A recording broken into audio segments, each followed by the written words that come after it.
Sang Pembisik Alam Part 2 Puncak Baisong, kerja keras menebang pohon besi. Uang hasil jeripayah yang dikirim Ye Tiancheng kepada Ye Feng hari itu mungkin akan direbut oleh Wu Jian dan Ma Yuanwu jika Ye Feng tidak begitu berhati-hati. Namun, 500 tael uang perak bukanlah satu-satunya yang diperoleh Ye Feng hari ini. Setelah melakukan pencarian sekilas, Ye Feng melihat sekitar 20 pohon pinus bercabang besi yang sebelumnya telah ditebang oleh Wu Jian di kejauhan. Wu Jian sebelumnya telah mengambil secara paksa tidak kurang dari 100 pohon pinus cabang besi dari Ye Feng. Jadi Ye Feng dengan mudah menerima 20 lebih pohon pinus cabang besi ini tanpa ragu-ragu. Dengan segala persiapan yang telah dilakukan, Ye Feng menyelesaikan tugasnya untuk hari itu jauh lebih cepat dari jadwal. Ye Feng mengubur perak itu di tempat yang sangat terpencil. Selain para murid biasa, hanya sedikit orang yang berada di puncak Baisong. Setelah berhasil mengambil kembali 200 tael perak, Ye Feng membawa 700 tael perak, langsung menuju aula utama Sekte Qiyun. Aula utama Sekte Qiyun bertanggung jawab atas berbagai urusan lain-lain, termasuk pendaftaran murid, kenaikan tingkat, pertukaran poin kontribusi sekte, pertukaran berbagai pakaian, makanan, tempat tinggal dan kebutuhan lain untuk murid, serta penyerahan tugas-tugas sekte. Ye Feng pergi ke aula utama sekte hari ini karena dia membawa sejumlah besar uang perak, yaitu 700 tael, dan berencana menukarkannya dengan beberapa pil untuk meningkatkan kultivasinya. Pil dan senjata yang diproduksi di aula utama Sekte Qiyun tidak dapat dibeli langsung dengan perak.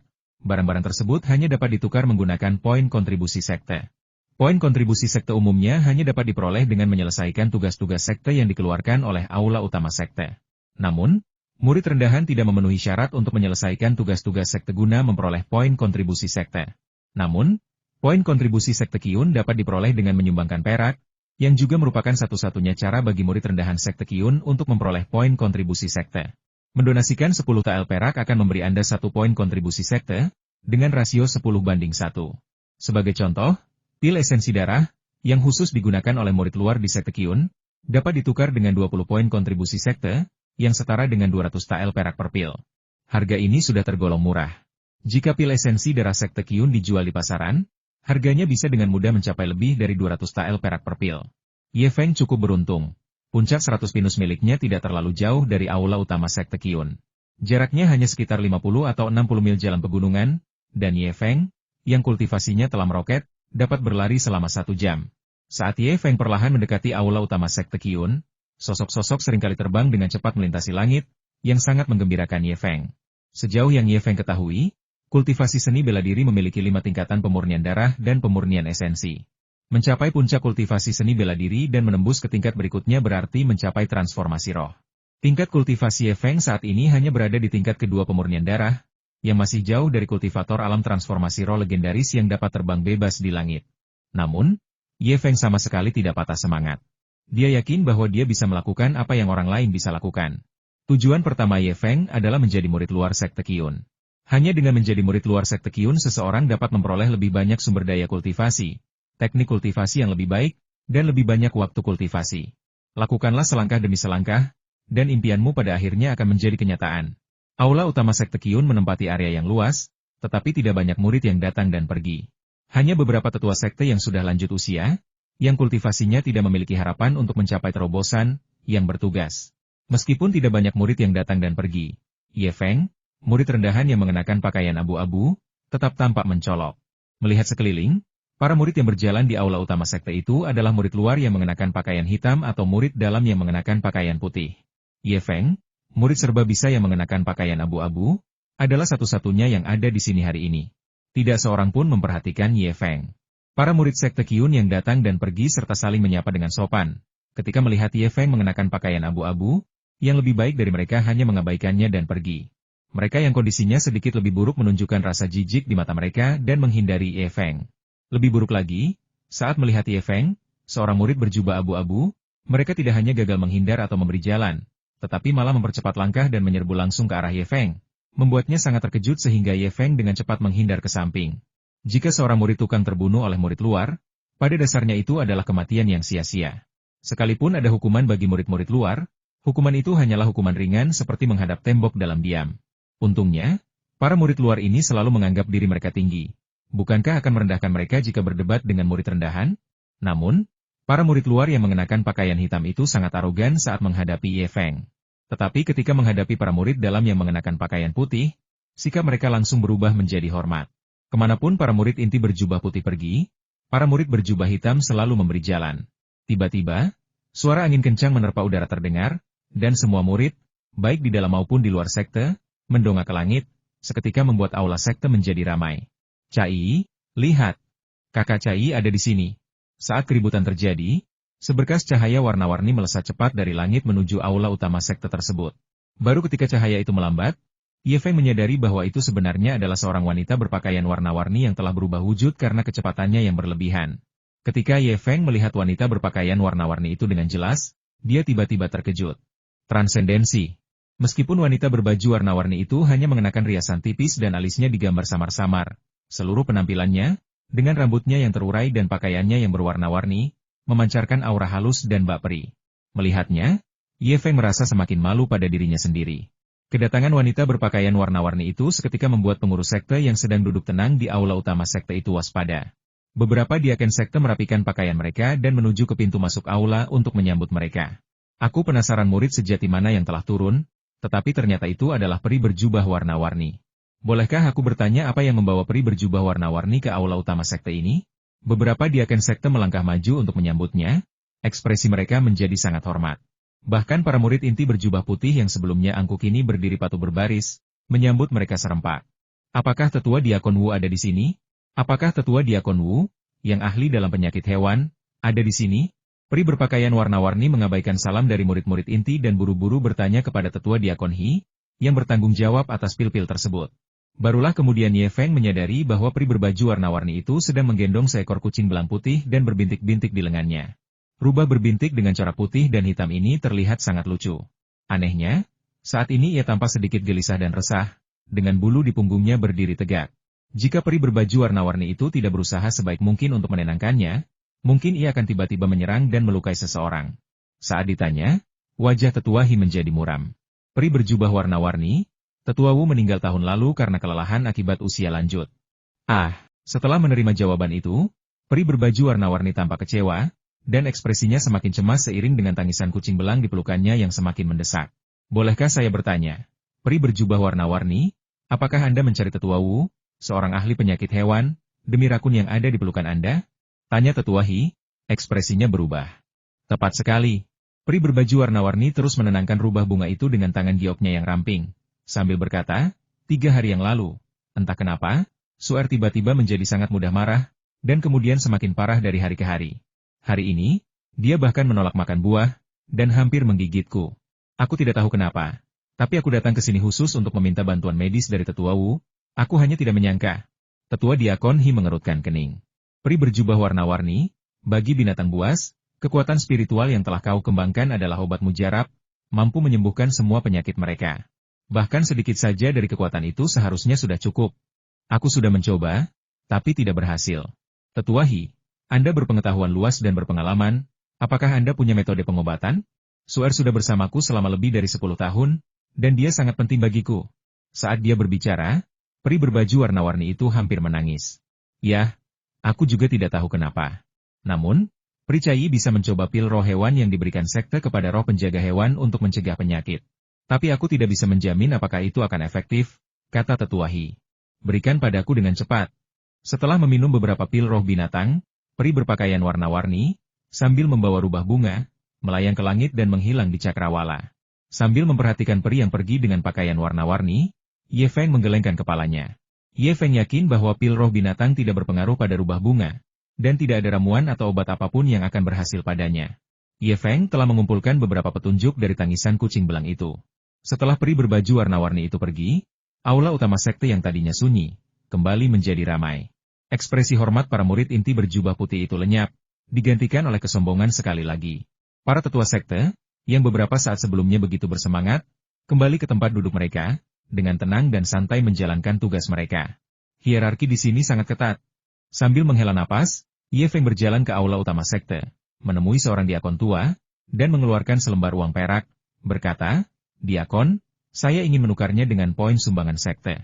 Dalam perjalanan kembali ke puncak Baisong, Ye Feng memegang 2 botol pil yang telah ia tukar dengan sangat hati-hati di tangannya. Takut menjatuhkannya karena berlari terlalu cepat. 700 tael perak, cukup untuk menghidupi keluarga beranggotakan 3 orang dengan nyaman selama 7 atau 8 tahun, ditukarkan dengan 70 poin kontribusi. Pada akhirnya, Yang saya terima adalah 3 pil esensi darah, yang sangat memulihkan darah dan ki, dan 2 pil pembuka meridian, yang digunakan untuk menyembuhkan luka. Harus diakui bahwa berlatih seni bela diri adalah hal yang sangat mewah. Pepatah orang miskin mempelajari sastra, orang kaya mempelajari seni bela diri sama berharganya dengan emas. Ye Feng kini mengerti mengapa sekte Qiyun memiliki aturan yang begitu ketat untuk menjadi murid luar. Sumber daya budidaya terbatas. Untuk menghindari pemborosan dan memaksimalkan efektivitasnya, kita harus memilih individu yang paling menjanjikan untuk menikmati sumber daya budidaya berkualitas tinggi melalui proses seleksi yang ketat. Sebenarnya, Ye Feng ingin menggunakan poin kontribusinya untuk menukarnya dengan teknik kultivasi atau seni bela diri yang lebih maju. Tetapi jawaban pengurus sekte kepada Ye Feng hanya 3 kata tidak memenuhi syarat. Di sekte Qiyun, murid rendahan hanya dapat menukarkan poin kontribusi dengan pil tingkat rendah dan barang-barang lain-lain. Mereka bahkan tidak memiliki token identitas, jadi poin kontribusi yang mereka tukarkan dengan perak harus segera digunakan. Ketika mereka kembali ke puncak Baisong, hari masih pagi. Sebagian besar murid masih berada di gunung. Hanya beberapa murid lain, seperti Ma Yuanwu, yang memiliki peringkat kultivasi tinggi, yang baru saja kembali. Sekelompok orang itu tampak cukup terkejut ketika melihat sosok Ye Feng. Ye Feng tidak membuang-buang kata dengan mereka dan langsung masuk kembali untuk mulai berkultivasi. Dia ingin melihat seberapa kuat sebenarnya pil esensi darah, yang dibuat khusus untuk murid luar. Setelah menelan pil esensi darah yang mengeluarkan bau amis samar, Ye Feng segera mengaktifkan teknik darah dan menutup matanya untuk berkultivasi dan memahaminya. Setelah lebih dari setengah jam, Ye Feng perlahan membuka matanya. Tatapannya dipenuhi sedikit rasa takjub. Ye Feng sangat iri dengan sumber daya kultivasi yang tersedia bagi murid-murid luar, yang hanya terdiri dari 1 pil esensi darah setiap 5 hari. Setidaknya 10 kali. Efek pil esensi darah lebih dari 10 kali lipat efek sub esensi darah. Selain itu, energi yang terkandung di dalamnya lebih murni dan lebih mudah diserap serta dimurnikan. Selain itu, Ye Feng menemukan bahwa pil esensi darah memiliki efek yang mirip dengan elisir sumsum batu yang telah ia minum. Efek 1 tetes elisir sumsum batu setara dengan 1 pil esensi darah, tetapi masih ada perbedaan. Pil esensi darah sangat murni, mengandung kekuatan pengobatan yang kuat dari energi darah, yang secara langsung memperkuat energi darah Ye Feng dan meningkatkan kultivasinya. Namun, efek dari ramuan sumsum batu sangat komprehensif, seperti pil tonik lengkap. Selain memperkuat darah dan ki Ye Feng, ramuan ini juga menyehatkan seluruh tubuh Ye Feng, termasuk mata, telinga, hidung, mulut, dan organ dalam. Ye Feng meminum ramuan sumsum batu selama lebih dari 20 hari, dan efeknya sangat jelas. Tidak hanya penglihatan dan pendengarannya yang meningkat pesat, tetapi pikirannya juga menjadi jernih. Banyak hal yang sebelumnya tidak dapat dia mengerti, sekarang dia mengerti. Efek yang paling mencolok adalah jurus Berking Karing The Mountain Fist telah berkembang pesat, dengan suara raungan beruang samar-samar terdengar dari pukulan-pukulannya, menjadikannya sangat kuat. Tanpa ragu, Ye Feng menelan pil esensi darah kedua dan terus memperkuat energi darahnya. Ye Feng, kabar baik, kabar baik. Sorakan riang Safei sedikit mengganggu kultivasi Ye Feng. Ketika Ye Feng membuka matanya, dia melihat Safei bergegas masuk ruangan seperti angin puting beliung. Wajahnya penuh kegembiraan. Ye Feng, tahukah kau? Bajingan Wu Jian itu babak belur. Dia babak belur parah. Kau harus melihatnya. Aku tidak tahu berapa banyak tulang yang patah di tubuhnya, terutama kaki kanannya. Kau bisa melihat serpihan tulang putihnya. Sambil bersorak, Safei mengacungkan tinjunya ke udara seolah-olah sedang melampiaskan amarahnya. Tidakkah kalian lihat? 4 orang membawanya turun gunung. Jeritan di sepanjang jalan seperti suara babi yang disembelih. Sungguh memuaskan, sangat memuaskan. Sayang sekali kita masih belum tahu siapa pelakunya. Kalau aku tahu, aku pasti akan mentraktir orang itu minum-minum. Hati-hati. Sebelum Safei selesai memberi isyarat dengan antusias, ekspresi Ye Feng tiba-tiba berubah, dan dia tiba-tiba menarik Safei ke belakang. Bang! Dalam sekejap, pintu kediaman Ye Feng dan Safei hancur berkeping-keping, dan sebuah kunci batu seberat 1000 pon berputar dan menghantam rumah tersebut. Saat ia menarik karung pasir ke belakang, Ye Feng melompat dan menendang gembok batu yang berat itu hingga terlepas. Ye Feng, dasar bajingan, keluar dari sini sekarang juga. Pada saat yang sama, sumpah serapah Ma Yuanwu menggema di seluruh puncak Baisong. Ma Yuanwu, Safei, yang masih terguncang, berhenti sejenak dan menatap Ye Feng dengan bingung. Wajah Ye Feng memerah, dan dia melangkah menuju pintu. Seperti yang Ye Feng duga, Wu Jian, dengan lengan dan kaki patah serta tulang yang tak terhitung jumlahnya, menangis kepada Ma Yuanwu di luar pintu. Ketika dia melihat Ye Feng keluar, tangisannya langsung menjadi lebih menyedihkan. Dialah, kakak senior, si anjing Ye Feng itu. Wu Jian hendak mengumpat Ye Feng ketika mata Ye Feng tiba-tiba melebar, membuat Wu Jian menelan kata-katanya sendiri. Ye Feng lah yang menyergapku, melukaiku parah dan mencuri 500 tael perak dari sakuku. Kakak senior, kau harus membalaskan dendamku. Seru Wu Jian. Mendengar teriakan Wu Jian, Safei, yang baru saja mengikutinya keluar, membeku, matanya melotot. Dia menatap Ye Feng yang tak kenal takut, lalu ke Wu Jian yang terluka parah, seolah-olah dia sedang bermimpi. Para pelayan dan murid yang menyaksikan kejadian itu semakin tercengang. Wu Jian termasuk dalam peringkat 5 besar di puncak Baisong. Namun ia terluka parah oleh Ye Feng, yang dikenal sebagai orang yang tidak berguna. Begitu mendengar kata-kata 500 tael uang perak, mata Ma Yuanwu langsung berbinar. Ye Feng, kita sesama murid, bagaimana bisa kau begitu kejam terhadap Wu Jian? Saudara-saudara murid? Sebelum Ma Yuanwu selesai berbicara, Ye Feng meludah. Ma Yuanwu, kau berani-beraninya mengucapkan kata-kata, saudara-saudara murid? Kau tidak pantas mendapatkannya. Ye Feng telah mengungkap kelemahannya dan mengkritiknya di depan begitu banyak orang, membuat wajah Ma Yuanwu membengkak dan memerah. HMPH, apapun yang terjadi, sebagai murid senior puncak Baisong, aku akan menangani masalah ini hari ini. Ye Feng, jika aku tidak menunjukkan kemampuanku, kau benar-benar tidak akan tahu siapa murid senior puncak Baisong sebenarnya. Ambil ini. Dengan teriakan tajam dan hembusan angin, Ma Yuanwu melepaskan pukulan raja beruang muncul dari gua, yang diarahkan langsung ke wajah Ye Feng. Dengan satu pukulan, energi darah Ma Yuanwu mendesis dan mengembun menjadi gumpalan darah besar, yang bergulir dan menggeliat di bawah kulitnya seperti ular, menyebabkan tinjunya membesar dan kekuatan pukulannya meningkat. Manik pengentalan ki darah ini adalah tanda unik dari kultivasi pemurnian darah tingkat ketiga. Sebuah manik darah seukuran setengah kepalan tangan melambangkan bahwa kultivasi pemurnian darah tingkat ketiga puncak Ma Yuanwu telah berkumpul di satu tempat. Awas! Seru Safei. Ekspresi Ye Feng tiba-tiba menjadi sangat serius. Dia sedikit terhuyung, dan diiringi suara retakan tulang yang terus-menerus terdengar, dia melancarkan serangan peregangan beruang malas. Mengaum. Bang! Tinju dan kaki mereka berbenturan, menghasilkan suara dentuman keras.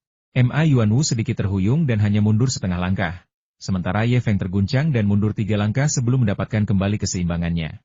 Perbedaan itu perbedaan kekuatan dan perbedaan tingkat pendidikan langsung terlihat jelas dalam percakapan mereka. Melihat Ye Feng hanya terpental 3 langkah ke belakang, Ma Yuanwu tercengang, matanya dipenuhi keterkejutan. Dahulu Ye Feng sangat lemah sehingga ia bahkan tidak bisa menangkap satu jari pun dari Ye Feng, tetapi sekarang ia memiliki kemampuan yang hampir setara dengan Ye Feng. Dengan terkejut, Ma Yuanwu mencibir, Ye Feng, kau bukan tandinganku. Serahkan uang perak itu dengan patuh untuk menghindari penderitaan. Saat ia sedang berbicara, Ma Yuanwu bergerak cepat. Dengan raungan seperti harimau, ia menerkam Ye Feng lagi. Dengan dengusan dingin, Ye Feng membalas Ma Yuanwu dengan tindakan. Tinjunya berdesi saat dia menerjang maju untuk menghadapi serangan itu. Terakhir kali, Ma Yuanwu merusak pakaian dan daging awetan yang dijahit sendiri oleh ibu Ye Feng, Mi Jiangsui, di depan Ye Feng. Ye Feng masih merasa kesal karenanya. Sekarang Ye Feng memiliki kekuatan untuk melawan Ma Yuanwu. Jika dia masih gentar menghadapi Ma Yuanwu, maka Ye Feng tidak layak disebut sebagai seorang pria. Dor dor dor. Suara kepalan tangan dan kaki yang berbenturan terdengar tanpa henti, dan kekuatan pukulan yang dahsyat memaksa banyak murid yang menyaksikan untuk terus mundur. Satu-satunya gaya tinju yang bisa dipelajari oleh para murid rendahan adalah tinju raja beruang mengangkat gunung. Baik itu Ye Feng atau Ma Yuanwu. Begitu mereka melayangkan pukulan, mereka langsung mengetahui langkah lawan selanjutnya. Meskipun jurus pembawa gunung raja beruang milik Ye Feng lebih indah, pada saat ini, kunci untuk menentukan hasilnya lebih bergantung pada tingkat kultivasi. Dengan setiap pukulan, energi darah Ma Yuanwu mengembun menjadi butiran-butiran, seperti ular yang keluar dari lubangnya. Setiap pukulan sangat meningkatkan kekuatannya, memaksa Ye Feng mundur selangkah demi selangkah hanya dalam beberapa pukulan. Ekspresi Ye Feng menjadi semakin serius dan cemas. Saat tinju dan kaki mereka berbenturan, keterkejutan di mata Ma Yuanwu semakin terlihat jelas. Dia tahu betul seperti apa Ye Feng sebenarnya seorang sampah yang bahkan tidak bisa bertahan setengah langkah pun melawannya. Namun sekarang, Ye Feng mampu melawannya hingga imbang. Meskipun berada dalam posisi yang kurang menguntungkan, ia hampir tidak mampu memberikan perlawanan. Jika ia diizinkan untuk menjadi lebih kuat, bukankah itu akan? Kali ini, kita sama sekali tidak bisa membiarkan orang ini lolos begitu saja. Ma Yuanwu mengambil keputusan, dan tinjunya menjadi semakin mengancam. Ye Feng tahu betul bahwa jika keadaan terus seperti ini, dia pasti akan kalah. Ma Yuanwu adalah sosok yang kejam dan tak kenal ampun. Jika aku kalah, demi menegakkan kekuasaannya di puncak Baisong, Ma Yuanwu mungkin akan membuat nasib Ye Feng lebih buruk daripada nasib Wu Jian. Ma Yuanwu bahkan lebih kuat dari yang dibayangkan Ye Feng. Melihat Ye Feng terpojok oleh Ma Yuanwu menyerang dada dan perut Ye Feng dengan pukulan yang kuat.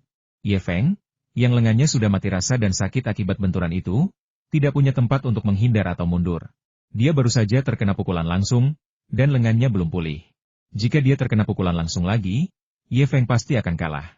Dalam keadaan genting, Ye Feng mengayunkan telapak tangannya secara horizontal, mengabaikan organ vital di dada dan perutnya, dan menebas ke arah tenggorokan Ma Yuanwu. Jika pukulan itu mengenai sasaran, Ma Yuanwu akan terluka parah, bahkan mungkin tewas. Ma Yuanwu terkejut dengan gaya bertarung Ye Feng yang nekat, dan dia tiba-tiba mundur selangkah, menarik tinjunya, dan dengan canggung menghindari serangan itu. Apakah dia benar-benar sebodoh itu sampai mau bertarung melawan Ye Feng sampai mati? Sungguh bodoh jika mengambil risiko cedera dengan melawan Ye Feng di saat genting ini. Melihat Ma Yuanwu berusaha menghindarinya, mata Ye Feng tiba-tiba berbinar. Ya, mari kita berikan yang terbaik. Orang yang kejam takut pada orang yang gegabah, dan orang yang gegabah takut pada orang yang gegabah. Ma Yuanwu saat ini merupakan kandidat utama untuk puncak Baisong. Dalam 3 hari, ia akan menempuh jalur naga ikan untuk maju menjadi murid luar. Dengan kultivasi Ma Yuanwu yang berada di puncak tingkat ketiga pemurnian darah, sangat mungkin ia akan lulus jalur naga ikan dan maju menjadi murid luar lebih cepat dari jadwal. Oleh karena itu, sebelum memasuki jalan ikan naga, Ma Yuanwu sama sekali tidak ingin terluka, apalagi mempertaruhkan nyawanya melawan Ye Feng. Setelah menyadari hal ini, gaya tinju mundur Ye Feng tiba-tiba berubah, dan dia menerkam Ma Yuanwu seperti orang gila. Jika kau menyerang kepalaku, aku tidak akan menghindar atau menyerah dan akan membiarkanmu menyerang tanpa ragu-ragu. Lalu aku akan mematahkan kakimu dengan segenap kekuatanku. Jika kau menggorok leherku, aku akan mencungkil matamu. Jika kau mematahkan kakiku, aku akan membuatmu muntah darah. Singkatnya, Ye Feng bertekad untuk bertarung sampai mati, bahkan dengan risiko cedera serius dan muntah darah, untuk memberikan pukulan fatal kepada Ma Yuanwu. Taktik saling serang ini seketika membuat Ma Yuanwu menjadi panik. Kekuatan Ye Feng bukanlah main-main. Dengan kekuatan 4000 jin, jika mengenai sasaran dengan tepat, pasti akan mematahkan tulang Ma Yuanwu dan membuatnya muntah darah. Ini adalah situasi yang mutlak harus dihindari oleh Ma Yuanwu. Tiba-tiba, keseimbangan kekuatan berbalik, dan Ye Feng sekarang mengejar Ma Yuanwu. Ma Yuanwu sangat marah hingga rasanya ingin muntah darah, tetapi dia tidak mampu mengumpulkan keberanian untuk melawan Ye Feng sampai mati. Menurutnya, tidak ada gunanya mempertaruhkan kesempatan untuk naik ke tingkat murid sekte luar hanya untuk memberi pelajaran kepada Ye Feng. Patah. Karena lengah, Ma Yuanwu agak lambat dalam melakukan serangan balik dan mundur, dan ditendang oleh Ye Feng, hingga jatuh 4 atau 5 langkah. HMPH, aku tidak akan bertarung lagi, kau curang. Memanfaatkan momen ini, Ma Yuanwu, yang sangat marah hingga rasanya ingin muntah darah, melompat keluar dari medan pertempuran. Ma Yuanwu tidak bodoh, dia mengerti bahwa Ye Feng telah menemukan kelemahannya. Jika mereka terus bertarung seperti ini, dia mungkin akan dikalahkan oleh Ye Feng karena dia terlalu ragu-ragu dan penakut. Ye Feng, yang baru saja menurunkan tinjunya dan berdiri di sana, tiba-tiba tampak mendapat pencerahan. Sebelumnya, ketika ia menghadapi Ma Yuanwu, ia tahu Ma Yuanwu adalah sosok yang tangguh. Jadi ia sangat berhati-hati dan waspada. Namun Ma Yuanwu tetap berhasil mengalahkannya. Akan tetapi, ketika ia melepaskan kekuatan penuhnya dan bertarung dengan segenap kekuatannya, Ma Yuanwu membalikan keadaan dan mulai mendominasinya. Hasil dari pertempuran ini tidak sepenuhnya ditentukan oleh kekuatan. Tampaknya juga terkait dengan kata, keberanian. Ye Feng samar-samar merasa telah memahami sesuatu dari pertempuran ini, tetapi dia tidak bisa menjelaskannya dengan tepat. Jika kau masih belum yakin, mari kita coba lagi. Ye Feng melambaikan tangannya, membuat Ma Yuanwu sangat marah hingga hampir gila. Kau menindas orang lain saat menang, dan menuduhku curang saat kalah. Ma Yuanwu, hanya itu yang kau punya? Ye Feng berdiri dengan angkuh, amarah yang selama ini menumpuk di dadanya telah mereda. Namun, cepat atau lambat dia akan membalas dendam. Kau menang? Hebat. Safei bersorak untuk Ye Feng, akhirnya menyadari apa yang telah terjadi. Selama Ye Feng mampu melawan Ma Yuanwu, dia tidak perlu lagi menderita akibat intimidasi geng Ma Yuanwu di masa depan. Kelompok murid pelayan itu baru kemudian tampak tersadar dari mimpi, memandang Ye Feng dengan campuran kejutan dan kegembiraan, dan tatapan mereka terhadap Ye Feng telah berubah sepenuhnya. Ma Yuanwu yang kalah sangat frustrasi hingga merasa ingin muntah darah, tetapi ia tidak bisa melampiaskan frustrasinya. Perasaan itu membuat Ma Yuanwu hampir gila. Ayo, bawa Wu Jian kembali ke kamarnya. Ma Yuanwu meraung, tetapi hanya sedikit murid tukang yang bergerak, yang semakin membuatnya marah. Biasanya, jika dia mengatakan ingin mencuci kakinya, banyak yang akan bergegas membawakan air untuknya. Tetapi setelah pertempuran hari ini, tidak ada yang mendengarkannya. Ye Feng, tunggu saja. Setelah kau berhasil melewati jalur naga ikan dan menjadi murid luar dalam 3 hari, aku akan mempertaruhkan nyawaku meskipun itu berarti menghadapi tembok dalam pengasingan. Setelah dimarahi dan dipukuli, Ma Yuanu memimpin beberapa murid pelayan untuk membawa Wu Jian kembali. Begitu Ma Yuanu pergi, para pelayan dan murid yang tersisa langsung menjadi sangat antusias. Gelar itu diubah menjadi kakak senior Ye. Beberapa murid pelayan yang pernah menindas Ye Feng di masa lalu sangat ingin mendatanginya dan menceritakan rahasia mereka, dengan mengatakan bahwa mereka telah diinstruksikan oleh Ma Yuanu dan Wu Jian. Setelah bertukar beberapa kata santai, Ye Feng menggelengkan kepalanya dan masuk ke dalam. Orang-orang ini bukanlah teman baik. Pertempuran sengit dengan Ma Yuanu, yang membawanya melalui beberapa situasi berbahaya, telah sangat menguntungkan Ye Feng, dan dia perlu merenungkannya dengan tenang. Rumah-rumah di sisi timur puncak Baisong adalah rumah-rumah terbaik di seluruh puncak, dengan pencahayaan, ventilasi, dan ketenangan terbaik. Disinilah juga Ma Yuanu, Wu Jian, dan tokoh-tokoh lainnya tinggal. Kakak senior, aku baru saja melihatmu hampir menang. Bagaimana bisa kau dipaksa mundur oleh si tak berguna itu dalam sekejap mata? Tanya seorang murid pelayan dengan bingung dari dalam kamar Wu Jian. Saat menyebutkan hal ini, wajah Ma Yuanu berubah agak garang. Hanya saja anak itu terlalu licik. Dia memperhitungkan bahwa aku akan menantang jalur naga ikan dalam 3 hari dan memainkan permainan adu kekuatan dan mempertaruhkan nyawaku denganku. Kalau tidak, HMPH. Tinju Ma Yuanu menghantam meja kayu dengan keras, dan dengan suara dentuman yang keras, meja kayu itu hancur berkeping-keping. Kakak senior, Ye Feng, si sampah itu, sudah mempermalukanmu begitu banyak hari ini. Apakah kau benar-benar akan membiarkannya lolos begitu saja? Kakak senior, kau harus membalaskan dendamku. Jika kau tidak memberi pelajaran pada Ye Feng, si Ye Feng yang tidak berguna itu akan menginjak-injak kepalamu mulai sekarang. Wu Jian, yang berbaring di tempat tidur, mulai menangis lagi. HMPH, dia berani. Ma Yuanu meraung marah. Tunggu 3 hari lagi, lalu 3 hari lagi. Begitu aku berhasil melewati jalur naga ikan dan menjadi murid tingkat luar, aku akan menghancurkannya. Ma Yuanu meraung.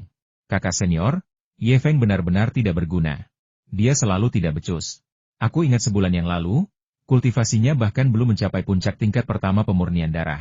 Bagaimana mungkin dia menembus ke puncak tingkat kedua pemurnian darah dalam waktu kurang dari sebulan? Dan kekuatan tempurnya bahkan menyamai kakak senior?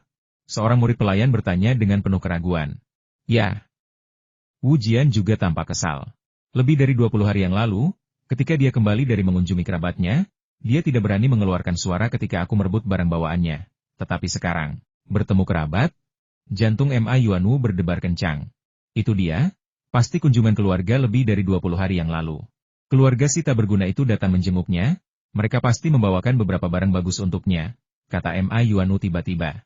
Sejumlah besar perak atau pil, setidaknya pil esensi darah, atau bahkan pil peningkat esensi dan penguat ki yang lebih efektif. Wu Jian tiba-tiba berteriak, itu dia. Kakak senior, si tak berguna itu terlalu licik. Dia pasti telah menyembunyikan harta berharga yang diberikan keluarganya kepadanya sebelumnya ketika dia kembali dari mengunjungi mereka hari itu, lalu diam-diam mengambilnya dan memakannya beberapa hari terakhir ini, itulah sebabnya kultivasinya meningkat pesat. Mendengar ucapan Wu Jianyi, ekspresi Ma Yuanu berubah menjadi ganas. Pantas saja, saat kita menggeledah tasnya hari itu, kita hanya menemukan beberapa pakaian compang-camping dan daging busuk. Ternyata dia sudah menyembunyikan barang berharga sejak lama. Bajingan itu, dia benar-benar hina. Ma Yuanu melepaskan serangan telapak tangan yang dahsyat, mencambuk udara dengan suara mendesis. Sambil berbaring di tempat tidur dan menggertakkan giginya, mata Wu Jian tiba-tiba melirik ke sekeliling.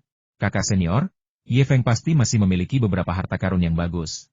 Kalau tidak, bagaimana mungkin dia, yang kultivasinya tidak sebaik milikmu, memiliki kepercayaan diri sebesar itu untuk melawanmu? Lalu kenapa? Kata Ma Yuanu dengan suara berat. Kakak senior, kultivasimu sudah lama stagnan di puncak tingkat ketiga pemurnian darah. Jika kau bisa mendapatkan pil yang digunakan Ye Feng untuk meningkatkan kultivasimu, kau mungkin bisa langsung menembus ke tingkat keempat pemurnian darah dan langsung menjadi murid luar? Kata Wu Jian dengan suara sinis. Ekspresi Ma Yuanu tiba-tiba berubah. Lagi pula, meskipun peluang kakak senior berhasil di jalur naga ikan tahun ini tinggi, tidak ada kepastian mutlak, kan? Wu Jian kembali menambah bahan bakar ke dalam api tanpa mengeluarkan suara. Ekspresi Ma Yuanu tiba-tiba berubah tegas. Benar, katakan padaku, apa yang harus kita lakukan? Larut malam, di dalam gua rahasia di tebing. Ye Feng, yang tadinya duduk bersila, tiba-tiba berdiri, matanya berbinar-binar dengan cahaya yang mengejutkan. Tinju-tinju tangannya mengepal, dan aliran energi darahnya seperti gerakan ular piton, naik dan turun. Dengan ledakan kekuatan yang tiba-tiba, dia melayangkan pukulan. Saat energi darah di dalam tubuhnya melonjak dengan cepat, energi itu langsung mengembun menjadi butiran darah. Sekilas, Butiran itu tampak seperti telur yang merayap di bawah kulit Ye Feng, sebelum kemudian hancur oleh tinju Ye Feng. Darah dan qi terkondensasi menjadi mutiara. Dengan bantuan elisir sumsum batu dari beberapa hari terakhir dan 3 pil esensi darah yang diperoleh Ye Feng di aula utama sekte hari ini, tingkat kultivasi Ye Feng melonjak ke tingkat ketiga pemurnian darah dan alam mutiara kondensasi qi darah malam ini. Karena terlalu bersemangat, Ye Feng segera mulai berlatih jurus Raja Beruang Membawa Gunung. Sensasi menggembirakan dari setiap pukulan yang dipenuhi kekuatan eksplosif membuat Ye Feng begitu gembira hingga ingin berteriak keras. Mengaum. Dengan gerakan tinju yang cepat, Ye Feng melompat dan membanting tinjunya ke tanah. Gerakan terakhir dari jurus tinju Raja Beruang Pembawa Gunung Beruang Tua membanting tanah. Bang! Kekuatan dahsyat yang terkandung dalam kepalan tangan Ye Feng menyebabkan seluruh gua di sisi tebing bergetar sedikit, dan beberapa batu lepas di dinding gua pun terlepas. Pemandangan ini menghadirkan pancaran kegembiraan di mata Ye Feng. Selama sebulan terakhir, Ye Feng telah berlatih jurus tinju Raja Beruang mengangkat gunung berkali-kali di gua rahasia di tebing ini. Dia telah menggunakan jurus beruang tua yang menghentakkan tanah berkali-kali, tetapi jurus itu tidak pernah memiliki kekuatan seperti sekarang. Rasa percaya diri yang datang bersama kekuasaan membuat Ye Feng berharap hari segera fajar agar dia bisa mengalahkan Ma Yuanwu dan melampiaskan amarahnya. Klik! Sebuah suara lembut menyebabkan ekspresi gembira Ye Feng berubah total, digantikan oleh ekspresi kengerian yang mendalam. Stalagmit di dinding gua tebing, yang setiap tengah malam meneteskan 2 tetes cairan sumsum spiritual, tiba-tiba patah di dasarnya dan jatuh. Kekuatan pukulan itu benar-benar memecahkan stalagmit. Melihat separuh stalagmit di tangannya yang masih sedikit lembab, lalu melihat stalagmit yang patah di dinding gua, alis Ye Feng berkerut dalam-dalam. Ye Feng tidak tahu apakah ini bisa dianggap sebagai kasus kegembiraan yang berubah menjadi kesedihan. Tetapi ada satu hal yang membuat Ye Feng sangat cemas dan khawatir. Stalagmit itu pecah. Apakah cairan spiritual sumsum batu masih akan menetes dari sini tengah malam besok? Untuk saat ini, ramuan sumsum batu ini sangat berguna bagi Ye Feng. Tidak hanya sekarang, tetapi untuk waktu yang lama ke depan, elisir sumsum batu akan sangat bermanfaat bagi Ye Feng. Ini karena meskipun Ye Feng nantinya menjadi murid luar, efek pil esensi darah sekte, yang digunakan oleh murid luar, mirip dengan elisir sumsum batu. Mereka masih mengonsumsi 1 pil esensi darah setiap 5 hari. Jika stalagmit ini pecah dan berhenti meneteskan sari sumsum, Ye Feng akan benar-benar hancur. Dari mana asal ramuan sumsum batu ini? Atau bagaimana cara pembuatannya? Sambil sakit kepala, Ye Feng menatap akar stalaktit yang patah di dinding gua, termenung. Stalagmit yang pecah di tanganku, selain beberapa lubang yang sangat halus yang menyerupai jaring laba-laba, tidak memiliki keanehan apapun. Aku bisa dengan mudah mencubit sepotong dengan jariku dan menghancurkannya menjadi bubuk batu. Itu bukan sesuatu yang istimewa.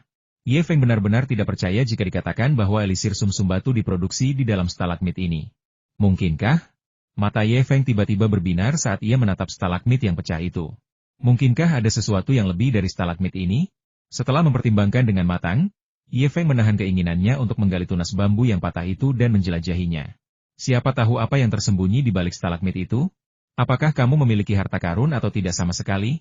Setidaknya, kita harus menunggu hingga tengah malam besok untuk melihat apakah ada ramuan sumsum batu. Seperti biasa, Ye Feng meninggalkan gua di tepi tebing, membasuh tubuhnya di sungai terdekat, lalu bersiap untuk kembali ke kamarnya untuk beristirahat. Selama periode ini, setiap kali Ye Feng meminum ramuan sumsum batu setiap malam, lapisan kotoran akan keluar dari tubuhnya dengan tingkat yang bervariasi. Kotoran ini, yang awalnya berupa lumpur hitam berbau busuk, kini telah berubah menjadi keringat berwarna abu-abu keputihan, dan jumlahnya semakin berkurang.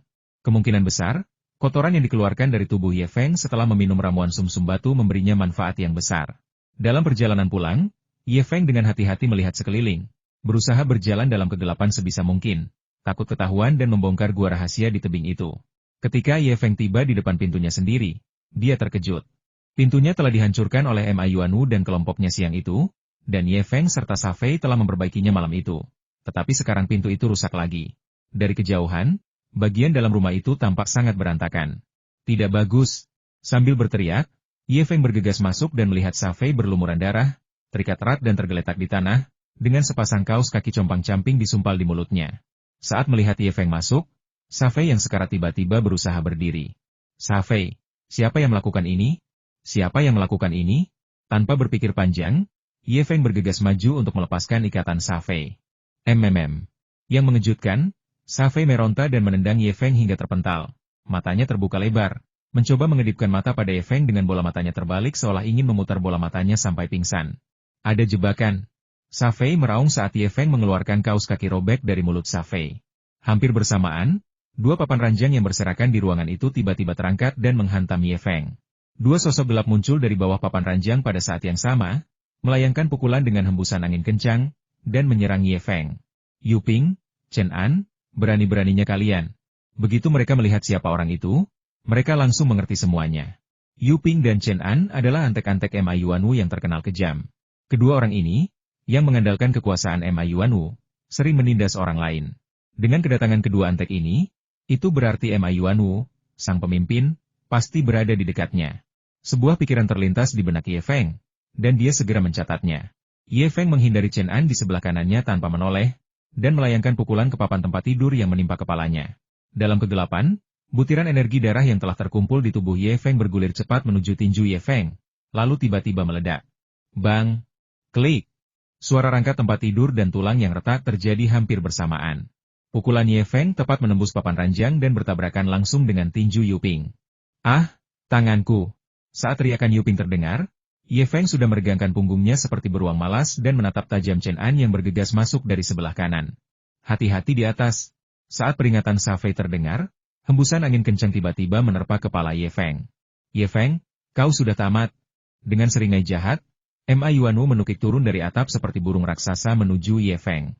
Energi darah yang berkobar seketika menyebabkan tinju Ma Yuanwu membengkak, dan kekuatan tinjunya bahkan membuat kepala Ye Feng terlempar. Masih belum pasti siapa yang akan selesai. Ye Feng, yang sudah siap, menghadapi serangan itu dengan satu gerakan, Raja Beruang memindahkan gunung. Bang! Saat tinju mereka beradu, Ye Feng menahan serangan mendadak Ma Yuanwu, hanya mundur selangkah kecil tanpa mengubah ekspresinya. Memanfaatkan momentum tersebut, Ma Yuanwu melompat keluar rumah dan melihat Ye Feng, yang baru saja mundur selangkah. Ekspresinya tiba-tiba berubah menjadi sangat buruk. Pada siang hari, ketika ia bertarung langsung dengan Ye Feng harus mundur 3 langkah. Namun sekarang, dengan posisi yang lebih unggul dan keuntungan yang ia gunakan untuk memberikan pukulan mematikan, Ye Feng hanya mundur setengah langkah.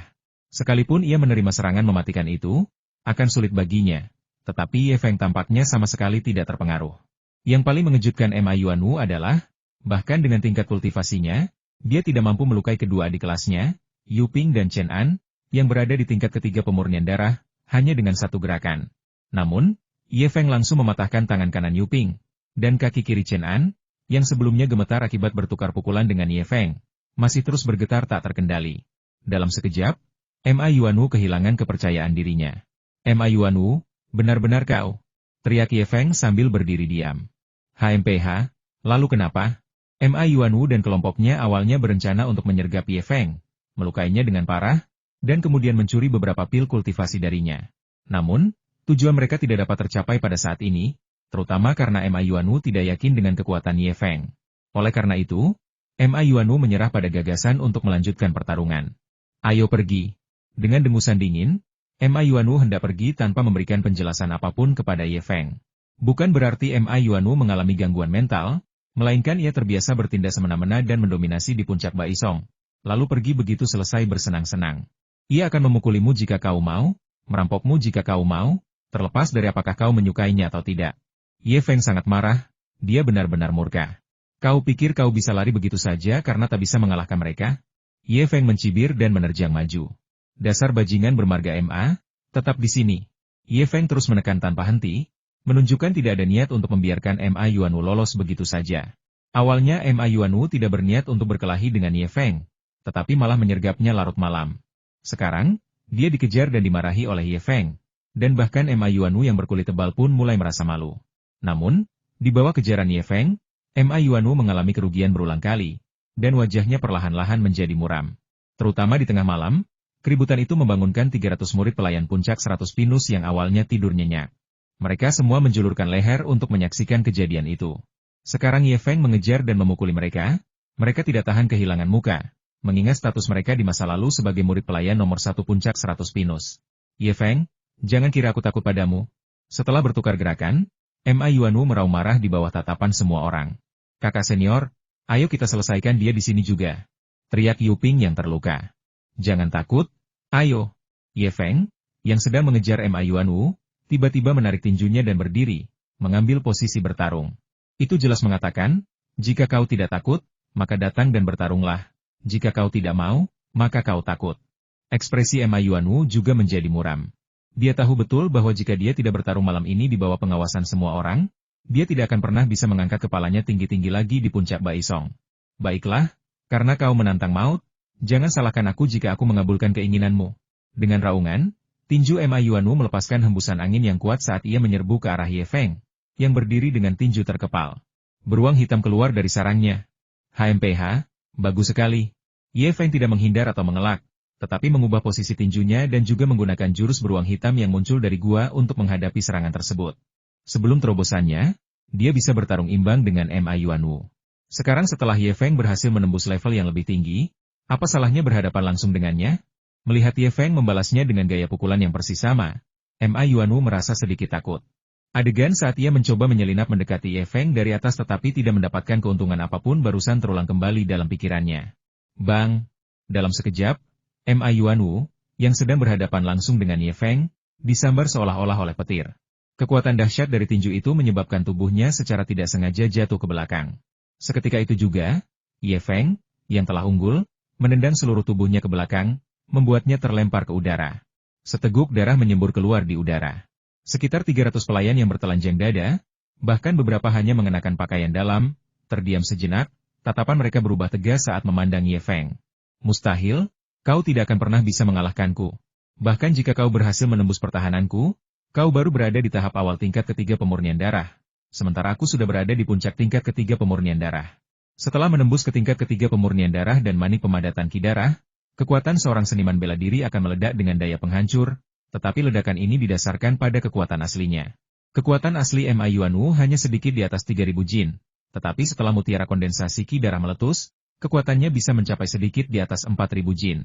Namun, kekuatan Ye Feng mencapai 4000 jin ketika dia berada di puncak tingkat kedua pemurnian darah, karena efek penempaan dari mutiara naga ilusi. Saat meletus, gunung berapi itu melepaskan kekuatan hampir 5000 jin. Dengan perbedaan kekuatan yang begitu besar, akan aneh jika Ma Yuanwu tidak kalah. Ye Feng mengabaikan keributan Ma Yuanwu dan menyelamatkan Sa Fei terlebih dahulu. Kondisi Sa Fei membuat Ye Feng marah. Sa Fei dipenuhi luka. Jelas telah dipukuli secara brutal oleh Ma Yuanwu dan kelompoknya, dan bahkan menderita luka dalam. Ye Feng, mereka menerobos masuk rumahmu di tengah malam untuk melumpuhkanmu. Ketika mereka mendapati kau tidak ada di sana, mereka menginterogasiku tentang di mana mereka menyiksamu, kata Sa Fei. Untungnya kau tidak ada di sana. Kalau tidak, bajingan-bajingan itu pasti berhasil. Ngomong-ngomong, kemana kau pergi selarut ini? Aku tidak bisa tidur, jadi aku pergi jalan-jalan.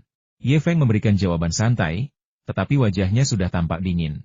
Aku pernah mendengar sebelumnya bahwa beberapa murid tukang akan saling menyelinap di tengah malam untuk melukai dan mendiskualifikasi kandidat unggulan.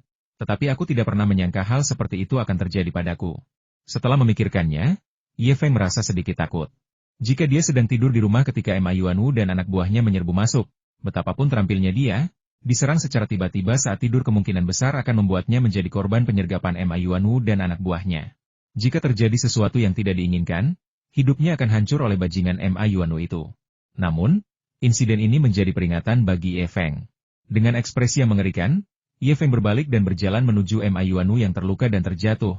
Wajahnya memancarkan niat membunuh. Apa yang akan kamu lakukan? Apa yang sedang kamu lakukan? Saat bibirnya melengkung membentuk senyum, memperlihatkan deretan gigi putih yang berkilauan dengan cahaya dingin, Ye Feng mengangkat kakinya dan menginjak Ma Yuanwu tanpa peringatan. Kau berani mencuri sesuatu yang diberikan ibuku padaku. Kau berani menyergapku. Untuk beberapa saat, suara tulang patah, retak, muntah darah, dan jeritan memenuhi udara. Karena Ma Yuanwu ingin melumpuhkan Ye Feng pasti tidak akan membiarkannya lolos begitu saja. Kematian para murid dari berbagai puncak adalah pantangan besar, tetapi melukai atau mencacatkan mereka adalah hal yang sangat umum terjadi. Setelah berurusan dengan Ma Yuanwu, tatapan Ye Feng beralih ke Yu Ping dan Chen An, yang kakinya gemetar. Kedua orang ini berani menyergapnya di tengah malam, dan dia sama sekali tidak bisa membiarkan mereka lolos. Jadi, kalian berdua akan melakukannya sendiri, atau aku yang akan melakukannya? Ye Feng tersenyum tegas kepada Yu Ping dan Chen An. Sebelum Ye Feng sempat bergerak, Yu Ping, yang tadi berteriak-teriak, menyaksikan keadaan Ma Yuanwu yang menyedihkan, dan lututnya lemas. Ia tak kuasa menahan diri untuk berlutut di depan Ye Feng. Kakak Ye, selamatkan nyawaku. Bukan aku. Ini semua ulah Wujian. Ini semua Wujian yang menghasut kami. Wujian? Ekspresi Ye Feng kembali dingin. Setelah beberapa saat, Beberapa jeritan mengerikan terdengar dari rumah-rumah di sisi timur puncak Baisong, mengejutkan banyak sekali burung hantu di pegunungan. Malam berlalu seperti biasa, tetapi tidak ada yang tahu bahwa nasib beberapa orang di puncak Baisong telah berubah secara diam-diam. Kapan? Keesokan paginya, suara gong terdengar dari dekat Meneyer Zhao, tukang serba bisa dari puncak Baisong. Setelah mengumpulkan para murid tukang serba bisa, Meneyer Zhao, dengan mata setengah terpejam, berkata, apakah ada yang menantang Ma Yuanu hari ini untuk mengambil benih? Hah, di mana Ma Yuanu? Meneyer Zhao terkejut. Meneyer Zhao, saya di sini. Anda harus membela saya. Teriakan Ma Yuanu, tubuhnya terbungkus seperti tongkat, terdengar dari belakang para murid tukang. Melihat wajah pucat Ma Yuanu dan luka-luka di sekujur tubuhnya, Meneyer Zhao terkejut sekaligus marah. Ma Yuanu adalah kandidat utama untuk puncak Baisong. Dia mengandalkan Ma Yuanu untuk membuatnya terlihat baik. Sekarang lihat dia seperti ini. Ketika pelayan Zhao mengajukan pertanyaan, banyak sekali murid tukang yang secara alami menjawab. Terutama, para murid tukang yang biasanya diintimidasi oleh Ma Yuanu melebih-lebihkan cerita mereka tentang apa yang terjadi tadi malam. Ketika Meneyer Zhao marah, secercah kegembiraan muncul di wajah Ma Yuanu, bersamaan dengan sedikit harapan. Namun, kata-kata Meneyer Zhao selanjutnya menghancurkan secercah harapan terakhir di mata Ma Yuanu. Apa? Ma Yuanu, Yu Ping, dan Chen An semuanya dikalahkan dalam penyergapan mereka terhadap Ye Feng? Ma Yuanu dikalahkan oleh Ye Feng hanya dengan satu pukulan? Ye Feng, apakah semua yang mereka katakan itu benar? Meneyer Zhao menatap Ye Feng dengan ekspresi khawatir. Ye Feng mengangguk dengan sedikit bingung, tidak sepenuhnya mengerti apa yang sedang direncanakan oleh Meneyer Zhao. Hahaha, melihat Ye Feng mengangguk, Meneyer Zhao tertawa terbahak-bahak. Bagus, bagus, bagus. Jika kau bisa mengalahkan Ma Yuanu dengan satu pukulan, maka peluangmu untuk berhasil melewati jalur naga ikan sangat tinggi. Jika puncak 100 pinusku dapat menghasilkan murid serbaguna yang berhasil melewati jalur naga ikan tahun ini, maka evaluasi puncak kita tahun ini pasti akan menjadi yang teratas. Pada saat itu, peringkat puncak murid serbaguna puncak 100 pinusku setidaknya akan naik satu peringkat kecil. Setelah terkekeh sendiri, pelayan Zhao tak kuasa menahan tawa lagi. Dengan naiknya peringkat puncak murid beragam satu tingkat kecil, jumlah murid beragam di bawah yurisdiksiku akan bertambah setidaknya 100. Hahaha. Sambil tertawa, pelayan Zhao kembali ke kantornya. Sebelum masuk, dia menoleh dan berteriak kepada Ye Feng. Ye Feng, aku telah memutuskan untuk memberimu cuti sakit selama 2 hari ke depan. Kamu tidak perlu melakukan tugas resmi apapun, jadi kamu bisa fokus mempersiapkan pertempuran dan semoga bisa lulus jalur naga ikan. Mendengar hal itu, Ye Feng sangat gembira, dan banyak murid rendahan menunjukkan ekspresi iri di wajah mereka, sementara wajah Ma Yuanu menjadi pucat pasi. Namun, bukan itu saja. Begitu pelayan Zhao melangkah setengah jalan melewati pintu, ekspresinya berubah dingin, dan dia berteriak pada Ma Yuanu. Ma Yuanu, Wu Jian, meskipun kalian terluka, kalian tidak bisa dibebaskan dari kerja paksa. Selesaikan sendiri masalah ini. Setelah berbicara, Meneyer Zhao melirik Ye Feng. Senyum aneh terlintas di matanya. Ye Feng mengerti bahwa Meneyer Zhao sedang berusaha mengambil hati dirinya. Rahasia teratas untuk puncak ini sekarang telah berubah menjadi Ye Feng. Apakah ada penantang? Tidak. Lalu tunggu apa lagi? Pergi dan lakukan kerja paksamu. Dengan teriakan dari pelayan Zhao, para pelayan dan murid berpencar, hanya menyisakan Ma Yuanu yang terluka berdiri sendirian di sana, tampak sangat sengsara, tanpa ada yang membantunya berdiri. Setelah sekian lama, Ma Yuanu dengan susah payah merangkak kembali ke kamarnya. Wajahnya penuh dengan rasa kesal. Ye Feng, tunggu saja. Safei, kenapa kau sedang mengemasi barang-barangmu? Apa yang kau lakukan? Ye Feng kembali ke kamar dan melihat Safei diam-diam mengemasi barang-barangnya tanpa mengucapkan sepatah kata pun. Ye Feng merasa cemas. Sebelum sempat menjawab Ye Feng, raut putus asa muncul di wajah Safei. Peluangku untuk menembus dari tingkat kedua pemurnian darah ke tingkat ketiga dalam 1 atau 2 hari sudah sangat tipis.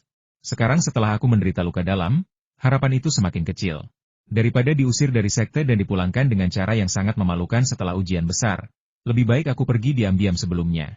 Setidaknya dengan begitu aku bisa menjaga harga diriku, kata Safei. Setelah mengatakan itu, Safei menunjuk ke sebuah tabung sup sari darah di meja samping tempat tidur dan berkata, aku pergi sekarang. Barang ini sudah tidak berguna lagi bagiku. Kau bisa minum punyaku juga. Mungkin itu akan bermanfaat bagimu. Safei, kau Ye Feng bisa melihat penyesalan di mata Safei. Semua orang tahu bahwa begitu Safei pergi, dia akan benar-benar terputus dari dunia bela diri dan hanya bisa menjalani kehidupan biasa. Hidup dalam keadaan yang kacau. Ye Feng, berhenti bicara. Ini bukan salahmu. Bahkan jika aku tidak terluka, Peluangku untuk menembus ke tingkat ketiga pemurnian darah dalam 1 atau 2 hari hampir nol. Jika ada yang harus disalahkan, itu adalah diriku sendiri. Pada saat itu, Safei tiba-tiba mengangkat tinjunya ke arah Ye Feng. Senyum tak terkendali teruk di wajahnya. Namun, sebelum pergi, aku tidak menyesal selama aku bisa melihat bajingan-bajingan itu, Ma Yuanwu dan Wu Jian, mendapat balasan setimpal, meskipun aku tidak melakukannya sendiri. Sebenarnya, kau mungkin punya kesempatan lain untuk menghajar Ma Yuanwu dan Wu Jian sendiri, kata Ye Feng tiba-tiba, melanjutkan ucapan Safei. Apa? Safei terkejut mendengar ini, lalu menggelengkan kepalanya sambil tersenyum kecut. Saat Safei menggelengkan kepalanya sambil tersenyum masam, Ye Feng menyerahkan tabung sup esensi darah miliknya. Aku dengar jika seorang murid pelayan yang kultivasinya telah lama stagnan dan tidak dapat menembus level, meminum 2 tabung sup esensi darah untuk berkultivasi mungkin akan memberikan kekuatan obat yang ditingkatkan untuk membantunya menembus level. Begitukah? Aku sudah menjadi mahasiswa lebih lama darimu, kenapa aku belum pernah mendengarnya? Safei mengerutkan kening, jelas tidak percaya. Kenapa harus terlalu khawatir? Kita punya 2 botol sup sari darah sekarang, ayo kita coba. Ini, biar kubukakan untukmu. Dengan itu, Ye Feng berinisiatif membuka 2 botol sup sari darah untuk Safei. Namun, tanpa disengaja, saat menghindari tatapan Safei, 2 tetes cairan roh sumsum batu yang sengaja ditinggalkan Ye Feng malam itu bercampur ke dalam 2 tabung sup sari darah. Ayo, coba olah 2 tabung sup esensi darah ini. Mungkin kau bisa menembus batas, desak Ye Feng. Sepertinya tidak mungkin, kan? Aku pernah mengumpulkan sup esensi darah sebelumnya, dan sepertinya tidak memiliki efek magis apapun. Tak mampu menolak desakan Ye Feng, Safei akhirnya meminum 2 tabung sup esensi darah yang diberikan Ye Feng kepadanya dalam sekali teguk. Ketika Safei duduk bersila di tempat tidur, Ye Feng melihat bahwa urat-urat di dahi Safei menonjol. Ye Feng tahu bahwa efek pengobatan yang ampuh dari elisir sumsum batu telah bereaksi. Sekarang, Safei seharusnya bisa menembus pertahanan, kan? Gumam Ye Feng, tanpa sadar teringat adegan pergi ke gua rahasia di tebing malam ini. Sejak tak sengaja memecahkan stalagmit di gua tebing tadi malam, jantung Ye Feng berdebar kencang. Dia takut jika stalagmit yang pecah itu berhenti meneteskan esensi spiritualnya, dia bahkan tidak akan punya waktu untuk menangis. Ye Feng sangat gembira. Tengah malam ini, seperti biasa, 2 tetes cairan sumsum batu menetes dari bagian stalagmit yang retak. Hal ini membuat Ye Feng senang sekaligus terkejut, tetapi juga menegaskan satu hal. Itu berarti cairan spiritual sumsum batu yang menetes di sini jelas bukan terbentuk dari stalagmit. Yang membentuk cairan spiritual sumsum batu ini pastilah sesuatu yang lain sama sekali. Mungkin, dengan mengikuti stalagmit yang patah ini, seseorang dapat menemukan harta karun yang menghasilkan cairan spiritual sumsum batu ini. Pada saat itu, Ye Feng bahkan merasa ingin menggali dan menjelajahinya. Setelah berjuang beberapa saat, Ye Feng berhasil menekan dorongan yang membuatnya gila. Mungkin ramuan sumsum batu benar-benar lahir dari energi spiritual langit dan bumi, dan penggaliannya mungkin tidak meninggalkan jejak apapun. Terlebih lagi, bahkan jika dia menemukan harta karun, Ye Feng merasa bahwa dengan tingkat kultivasinya saat ini, menemukan harta karun seperti itu belum tentu merupakan hal yang baik. Untuk saat ini, pendekatan yang paling praktis adalah mengonsumsi 2 tetes elisir sumsum batu setiap hari. Mungkin, ketika tingkat kultivasi Ye Feng meningkat di masa depan, dia akan menyelidiki masalah ini dengan benar. Di tengah malam yang gelap gulita, suara Safei, yang dipenuhi ekstasi, bercampur dengan rasa terkejut dan bahkan sedikit isak tangis. Aku berhasil menembus. Aku benar-benar berhasil menembus. Ye Feng, aku benar-benar berhasil menembus. Melihat Safei, yang berlumuran kotoran hitam, bergegas ke arahnya, Ye Feng menendang Safei tanpa berpikir panjang. Setelah menelan 2 tetes cairan roh sumsum batu, akan aneh jika dia tidak mengalami terobosan. Aku tidak tertarik pada laki-laki, apalagi laki-laki bau, kata Ye Feng sambil tertawa. Hah, kenapa aku kotor sekali? Namun, kegembiraan karena berhasil menembus batasan dengan cepat membuat Safei melupakan pertanyaan itu dan bergegas menuju kolam di gunung. Ye Feng tersenyum sambil memperhatikan sosok Safei yang pergi. Safei adalah teman yang dia percayai, jadi 2 tetes ramuan sumsum batu ini sangat sepadan dengan harganya. Saat tingkat kultivasi Ye Feng melonjak dari tingkat pertama pemurnian darah sebulan yang lalu ke tingkat ketiga sekarang, ujian sekte tahunan yang sebulan lalu menjadi sumber kecemasan dan ketakutan besar baginya secara tak terduga berhasil dilewati dengan lancar di tengah keterkejutan para murid lainnya. Saat ini, fokus Ye Feng adalah pada sekte jalur ikan naga yang akan segera dibuka. Perlakuan terhadap murid luar dan murid dalam sangat berbeda. Ye Feng tidak mengetahui hal-hal lain, tetapi efek pil esensi darah dan sub esensi darah bagaikan langit dan bumi. Selain itu, begitu Anda menjadi murid luar, Anda dapat memilih untuk mengolah teknik dan seni bela diri berharga sekte tersebut. Efek dan kemajuan dari teknik dan seni bela diri yang Anda pilih sangat berbeda dari murid-murid biasa yang mengolah teknik kidarah dan tinju gunung pembawa raja beruang. Konon, efek dari 1 hari latihan teknik kultivasi pilihan oleh murid tingkat luar setara dengan 3 atau 4 hari latihan berat teknik kidarah oleh murid tingkat bawah. Oleh karena itu, menjadi murid luar lebih cepat berarti mendapatkan keuntungan dalam kultivasi lebih cepat, yang memiliki manfaat tak terukur bagi jalur seni bela diri Ye Feng di masa depan. Hal ini terutama berlaku untuk murid seperti Ye Feng dengan peringkat garis keturunan rendah, yang bagi mereka waktu selalu menjadi sumber daya yang paling langka.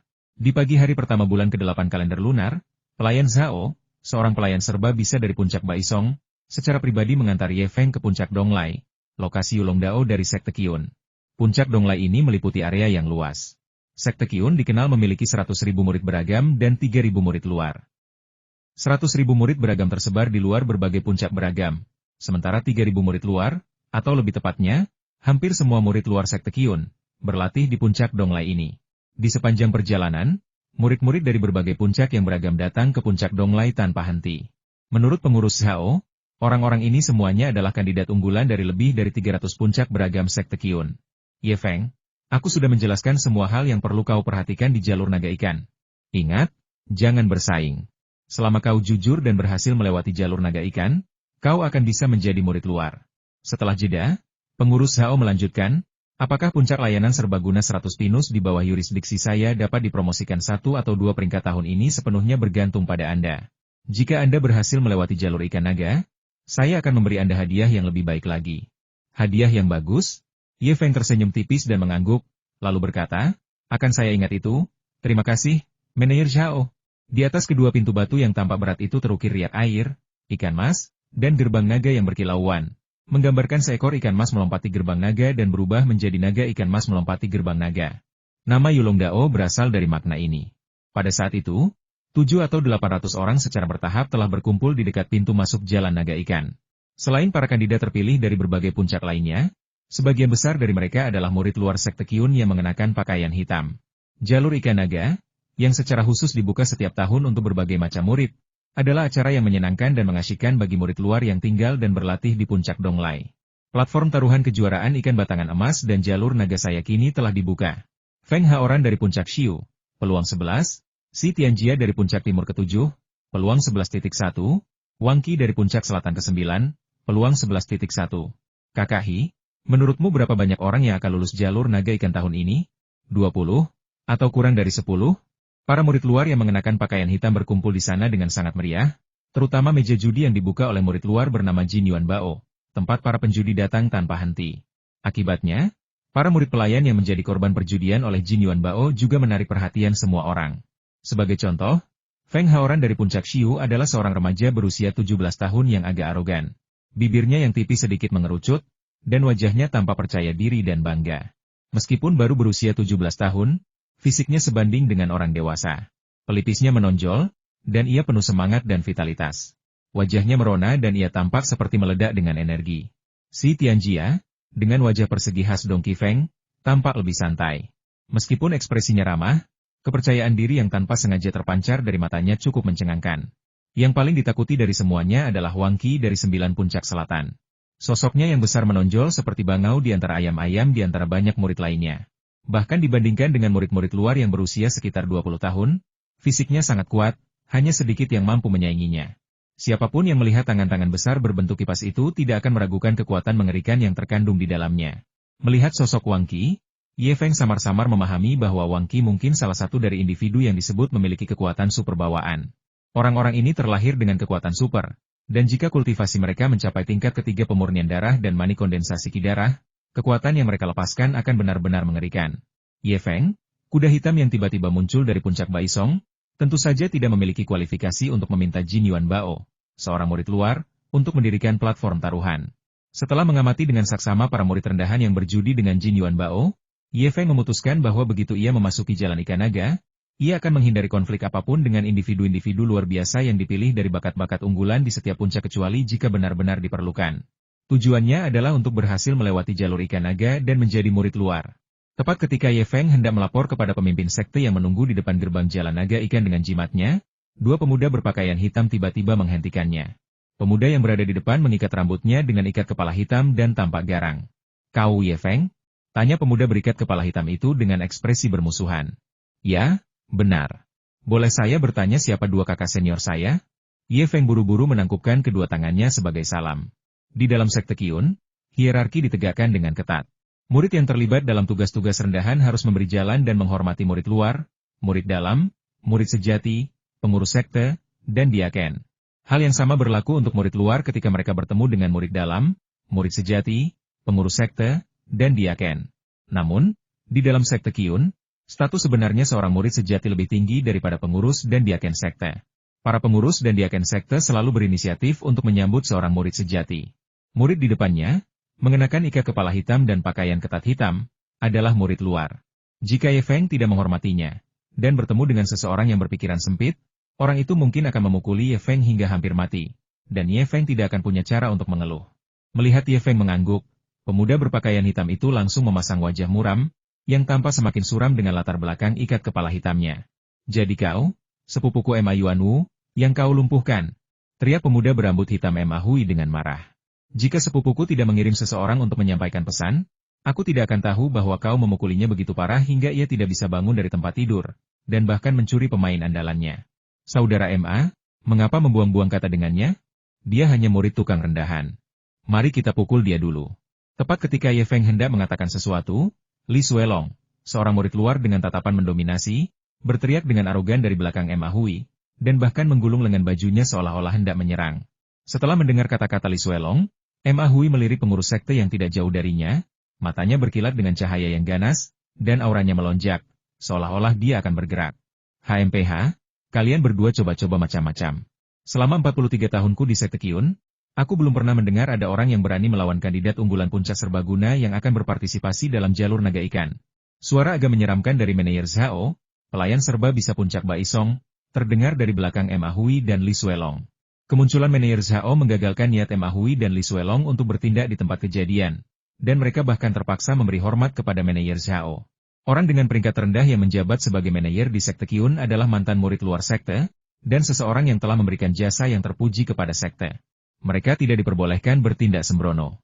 Ye Feng, jangan takut pada mereka. Teruslah menempuh jalan naga ikan dengan mantap, dan kau akan menjadi murid luar. Di sekte Qiyun, murid luar dilarang bertarung secara pribadi. Apa yang bisa mereka lakukan padamu? Kata-kata manajer Zhao langsung membuat wajah Ma Hui dan Li Suelong muram.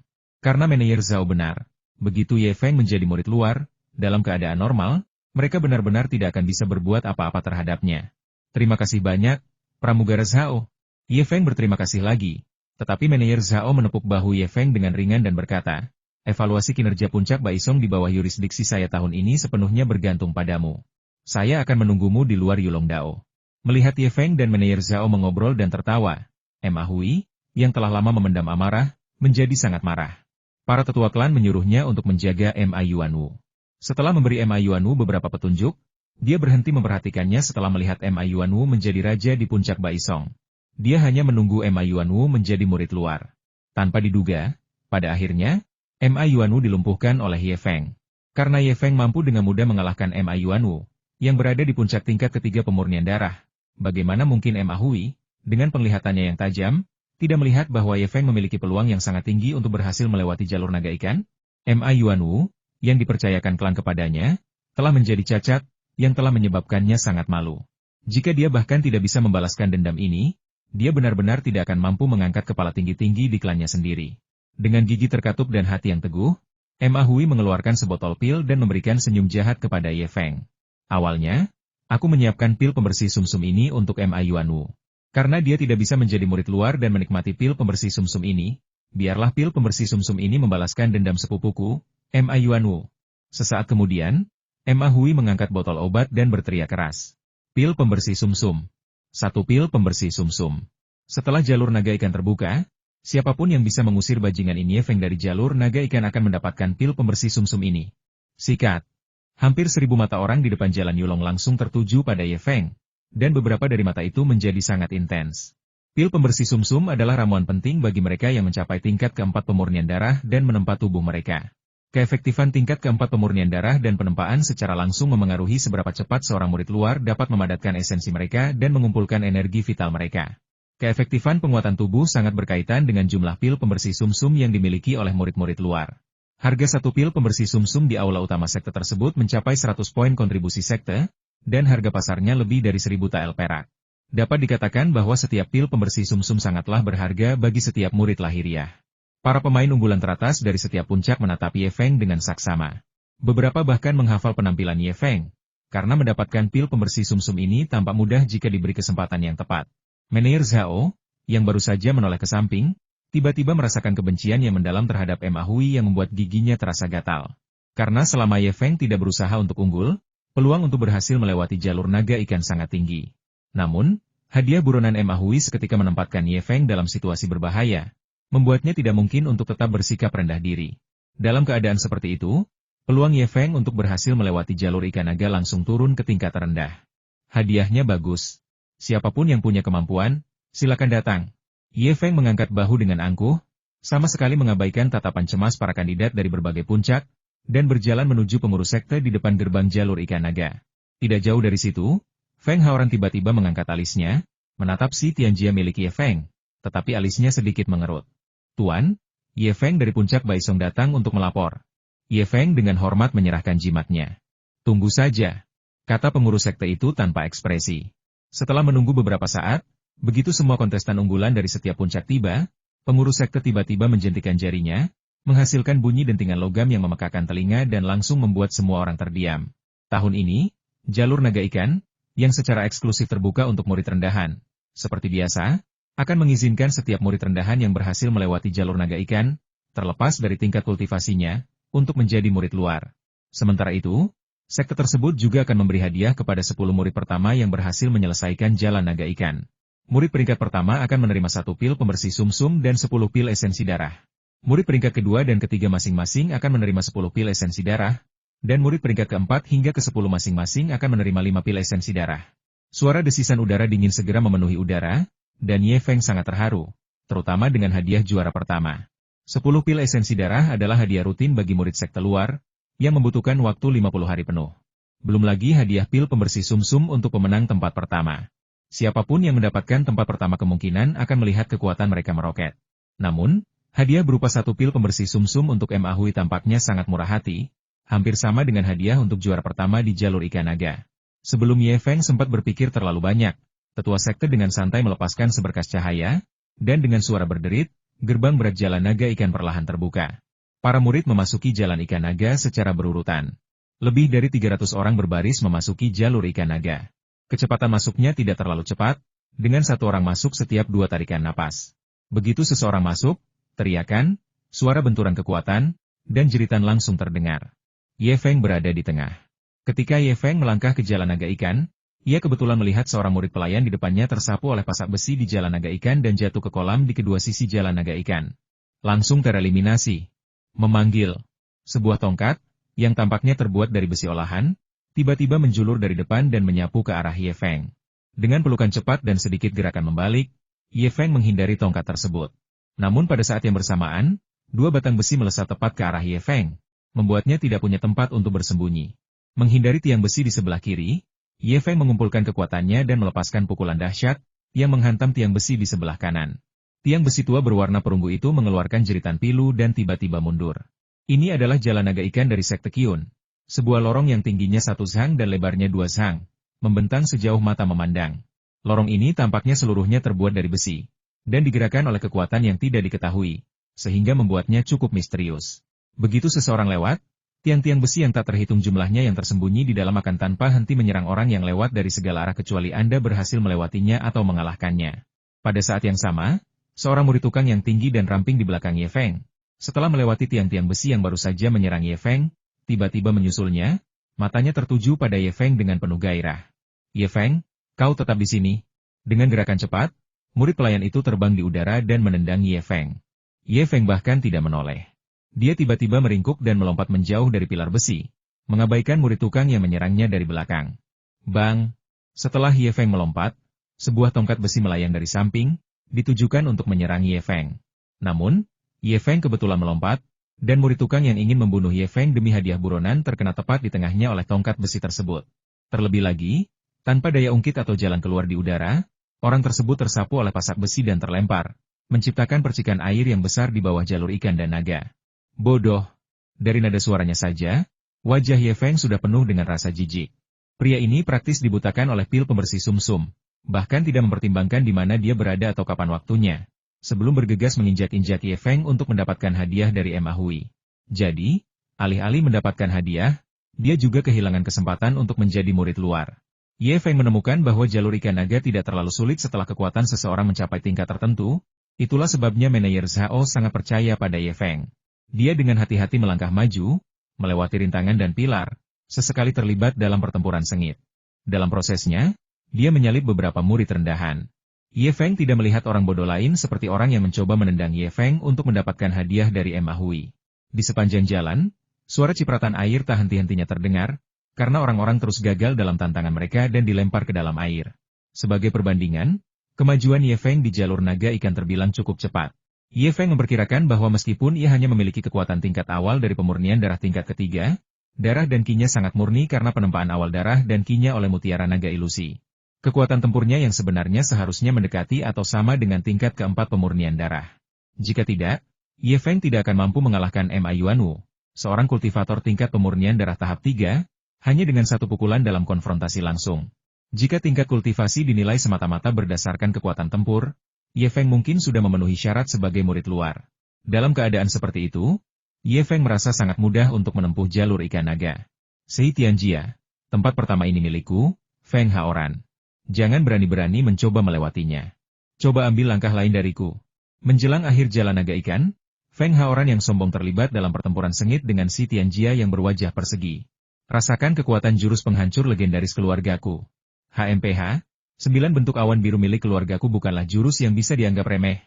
Teriak Si Tianjia. Selama pertempuran, Feng Haoran dan Si Tianjia masing-masing menampilkan teknik bela diri keluarga mereka, yang beberapa kali lebih halus daripada jurus tinju raja beruang pembawa gunung yang diwariskan oleh sekte Qiyun. Keduanya mengabaikan tiang-tiang besi jalan naga ikan seolah-olah itu bukan apa-apa, menghindar, berkelit, dan saling menyerang tanpa ampun. Tak satu pun dari mereka mau membiarkan yang lain lewat terlebih dahulu. Saat Ye Feng tiba di dekatnya, keduanya telah bertarung cukup lama dan terengah-engah. Menyaksikan pertarungan antara Feng Haoran dan Si Tianjia, Ye Feng tercengang. Ini adalah pertama kalinya dia melihat seni bela diri selain jurus membawa gunung raja beruang. Dan pada pandangan pertama, dia merasa seni bela diri itu sangat indah. Feng Haoran, yang sedang berada di tengah pertempuran sengit, mendengus dingin ketika melihat Ye Feng tiba. Kau datang di waktu yang tepat. Setelah aku menghabisinya, aku akan mengusirmu dan mengambil hadiah atas dirimu. Pil pembersih sumsum masih sangat berguna bagiku. Heh, kakak Ye, kau cukup terampil. Si Tianjia angkat bicara saat itu, semua orang memusuhimu, namun kau berhasil sampai di sini tanpa terluka. Sungguh mengesankan. Hanya dengan satu kalimat dari masing-masing orang, Feng Haoran langsung membangkitkan rasa tidak suka Ye Feng, sementara Si Tianjia memenangkan hati Ye Feng. Melihat Ye Feng tersenyum tipis, Si Tianjia tiba-tiba berkata, Saudara Ye, mengapa kita tidak bergabung? Tidak tahu malu. Sebelum Si Tianjia selesai berbicara, ekspresi Feng Haoran berubah drastis, dan serangannya menjadi lebih ganas. Mendengar itu, jantung Ye Feng berdebar kencang, tetapi setelah berpikir sejenak, dia mengerti implikasinya dan menggelengkan kepalanya sambil tersenyum. Menolak, tidak perlu terburu-buru. Aku akan menunggu sampai kalian berdua memutuskan siapa yang menang sebelum aku menyetujui. Dengan kondisi saat ini, terlepas dari siapa yang menang antara Feng Haoran dan Si Tianjia, peringkat Ye Feng hanya akan berada di urutan kedua atau ketiga, dan hadiah untuk peringkat kedua dan ketiga akan sama persis. Kekuatan bertarung Feng Haoran cukup luar biasa, dan dia juga memiliki keterampilan bela diri keluarga yang dapat diandalkan. Jika Ye Feng tidak berhati-hati, dia akan terlempar dari jalan naga ikan dan kehilangan kesempatan ini untuk menjadi murid luar, yang akan menjadi kerugian besar. Melihat Ye Feng menolak, Si Tianjia mengerutkan kening, sementara Feng Haoran tampak menghela napas lega. Sekuat apapun dia tidak mungkin bisa mengalahkan gabungan kekuatan Ye Feng dan Si Tianjia. Semakin lama pertempuran berlangsung, semakin besar pula kerugian yang dialami Si Tianjia. Ia pun menjadi cemas. Tiba-tiba, Si Tianjia berseru, Saudara Ye, hati-hati. Si Tianjia terlempar jauh oleh telapak tangan Feng Haoran. Saat tubuhnya berputar seperti tunas pohon willow, ia tanpa sadar melompat ke arah Ye Feng. Feng Haoran langsung memukul punggung Si Tianjia. Tepat ketika Si Tianjia hendak terkena serangan telak Feng Haoran, Si Tianjia, yang sedang berpegangan pada pilar besi, tiba-tiba mengerahkan kekuatannya dan melompat tinggi ke udara, terbang melewati kepala Ye Feng. Dalam sekejap mata, situasinya berubah drastis. Beberapa saat sebelumnya, Si Tianjia dan Feng Haoran terlibat dalam pertarungan hidup dan mati. Tetapi lompatan Si Tianjia menempatkan Ye Feng dalam posisi yang sangat berbahaya, mengubah pertarungan menjadi pertempuran tatap muka antara Ye Feng dan Feng Haoran. Ketika saatnya tiba, Ye Feng tentu saja tidak akan mundur atau takut pada Feng Haoran. Dia mengambil inisiatif untuk menghadapi Feng Haoran dengan jurus yang disebut beruang tua muncul dari gua. Hampir seketika Feng Haoran dan Ye Feng mengambil alih kendali. Si Tianjia, yang baru saja bergerak di belakang Ye Feng, tiba-tiba melesat mengelilingi Ye Feng dan menyerang Feng Haoran. Feng Haoran, turun ke sini. Melambung ke ketinggian yang luar biasa. Dalam sekejap, situasi di tempat kejadian tiba-tiba, atau lebih tepatnya, berkat perencanaan cerdik Si Tianjia, berubah menjadi situasi 2 lawan 1. Dalam sekejap mata, Feng Haoran sudah bertarung melawan 2 lawan sekaligus. Berarti, hahaha, juara pertama milikku. Terima kasih telah membiarkanku menang, Kakak Feng. Melihat Feng Haoran hampir terlempar keluar dari jalur ikan dan naga oleh serangan gabungan dirinya dan Ye Feng, Si Tianjia tertawa terbahak-bahak. Ye Feng mengerutkan keningnya tajam, merasa tidak nyaman tanpa alasan yang jelas.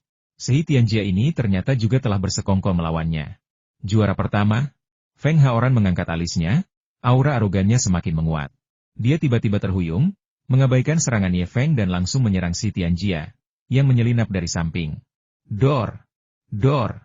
2 suara benturan tinju dan telapak tangan yang berurutan terdengar sangat mengganggu di jalan ikan dan naga yang sepi. Serangan habis-habisan Feng Haoran tidak hanya membuat Si Tianjia yang yakin akan kemenangan terkejut, tetapi juga membuatnya jatuh terpental ke belakang, hampir membuatnya keluar dari jalur naga ikan. Tinju besi Ye Feng menghantam bahu Feng Haoran yang tidak curiga tanpa perlawanan sedikit pun. Semua perubahan ini terjadi terlalu cepat, begitu cepat sehingga Ye Feng hanya bisa bereaksi secara naluriah. Ia hanya bisa mengurangi beberapa persen kekuatannya saat tinjunya mengenai Feng Haoran. Namun, kekuatan Ye Feng begitu dahsyat sehingga ia mampu membelah lempengan batu dan menghancurkan bebatuan hanya dengan satu pukulan telapak tangan. Meskipun ia telah menahan sebagian kekuatannya, Feng Haoran yang tidak curiga tetap terlempar oleh Ye Feng dan jatuh langsung keluar jalur naga ikan. Si Tianjia, yang baru saja mendapatkan kembali keseimbangannya, melihat Feng Haoran jatuh dan senyum puas muncul di wajahnya yang persegi. Pada saat ini, Ye Feng tiba-tiba merasa jijik terhadap wajah persegi Si Tianjia. Sementara wajah arogan Feng Haoran dalam benaknya tampak lebih enak dipandang. Ledakan kecepatan Si Tianjia yang tiba-tiba mengejutkan Ye Feng, yang sangat ingin merebut tempat pertama di jalur ikan naga saat Ye Feng lengah. Namun, Si Tianjia berada agak jauh dari Ye Feng, dan Ye Feng bukanlah orang yang tidak kompeten. Dengan beberapa lompatan, dia bergegas ke ujung jalur naga ikan. Di ujung jalan naga ikan terdapat gerbang berat dengan 5 karakter besar terukir di atasnya transformasi pertama naga ikan. 5 karakter ini membuat hati Ye Feng berdebar. Mungkinkah jalan naga ikan lebih dari sekadar ini? Selamat kepada saudara Ye atas kemenangan juara pertama. Orang kedua yang mencapai akhir jalan naga ikan tentu saja adalah Si Tianjia. Tetapi ekspresinya saat memberi selamat kepada Ye Feng jelas agak gelisah. Bagus, sangat bagus. Asalkan kau, yang bermargasi, tidak memenangkan tempat pertama, aku akan puas. Feng Haoran, yang telah mendaki kembali jalur ikan naga dari samping, dengan santai melewati bagian terakhir jalur ikan naga dan mencapai garis finish. Saudara Feng sungguh diberkati. Dia tidak jatuh ke dalam air. Ye Feng, aku, Feng Haoran, berhutang budi padamu. Feng Haoran mengabaikan Si Tianjia dan langsung melewatinya untuk berbicara dengan Ye Feng. Jelas, Feng Haoran tahu bahwa Ye Feng telah menahan pukulannya. Jika tidak, pukulan itu akan langsung menjatuhkannya ke dalam air, bukannya menyisakan kekuatan untuk berpegangan di tepi jalur naga ikan. Di luar jalan ikan dan naga, menyaksikan para murid tukang mercrauling keluar dari air, basah kuyup seperti tikus yang tenggelam, ekspresi semua orang semakin penuh harap. Secara khusus, murid luar Emma Hui dan Li Suelong menatap intently ke gua air jalur ikan naga. Mata mereka lebar seperti ayam jantan yang berkelahi, mencoba melihat sosok Ye Feng muncul dari gua. Karena semua murid rendahan yang jatuh ke jalan ikan naga hanya bisa merangkak keluar melalui gua air ini. Beberapa penjaga dari berbagai puncak yang berkumpul tidak jauh dari sana, terutama penjaga Zhao dari puncak Baisong, juga menatap gua air tersebut. Namun, tatapan manajer Zhao justru berlawanan dengan tatapan Emma Hui. Ia takut sosok Ye Feng akan muncul di gua air ini, karena ia sangat berharap pada Ye Feng, kuda hitam ini. Sesekali, pelayan Zhao akan melirik ke arah pintu keluar jalan naga ikan, berharap dapat melihat sekilas Ye Feng. Murid-murid yang berhasil menyelesaikan ujian akan muncul dari pintu keluar jalan naga ikan. Hei Lau Zhao, berhentilah menatap. Bahkan jika matamu berdarah karena menatap, Ye Feng tetap tidak akan bisa melewati jalur naga ikan. Dengan kultivasi pemurnian darah tingkat 3, bahkan dengan bakat luar biasa, melewati jalur naga ikan sudah sulit. Sekarang, Dengan hadiah pil pembersih sumsum, dia mungkin akan ditendang seseorang dan tamat.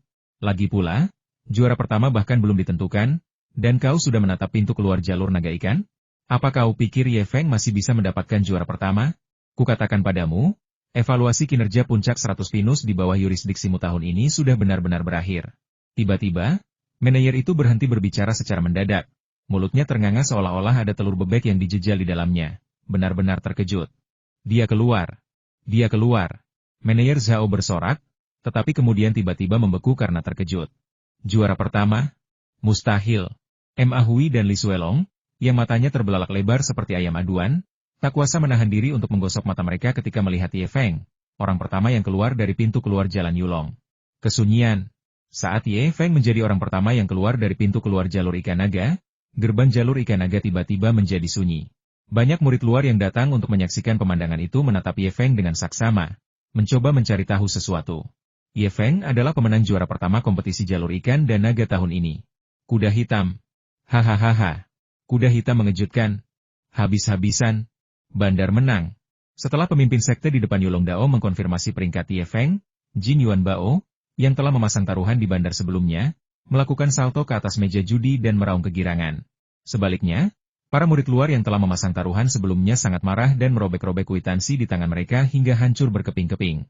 3 peringkat teratas di jalur naga ikan pun ditentukan. Namun, Wang Qi, yang disukai oleh banyak murid luar karena kekuatan luar biasa bawaannya, berhasil melewati jalur naga ikan, tetapi peringkatnya hanya ke-9.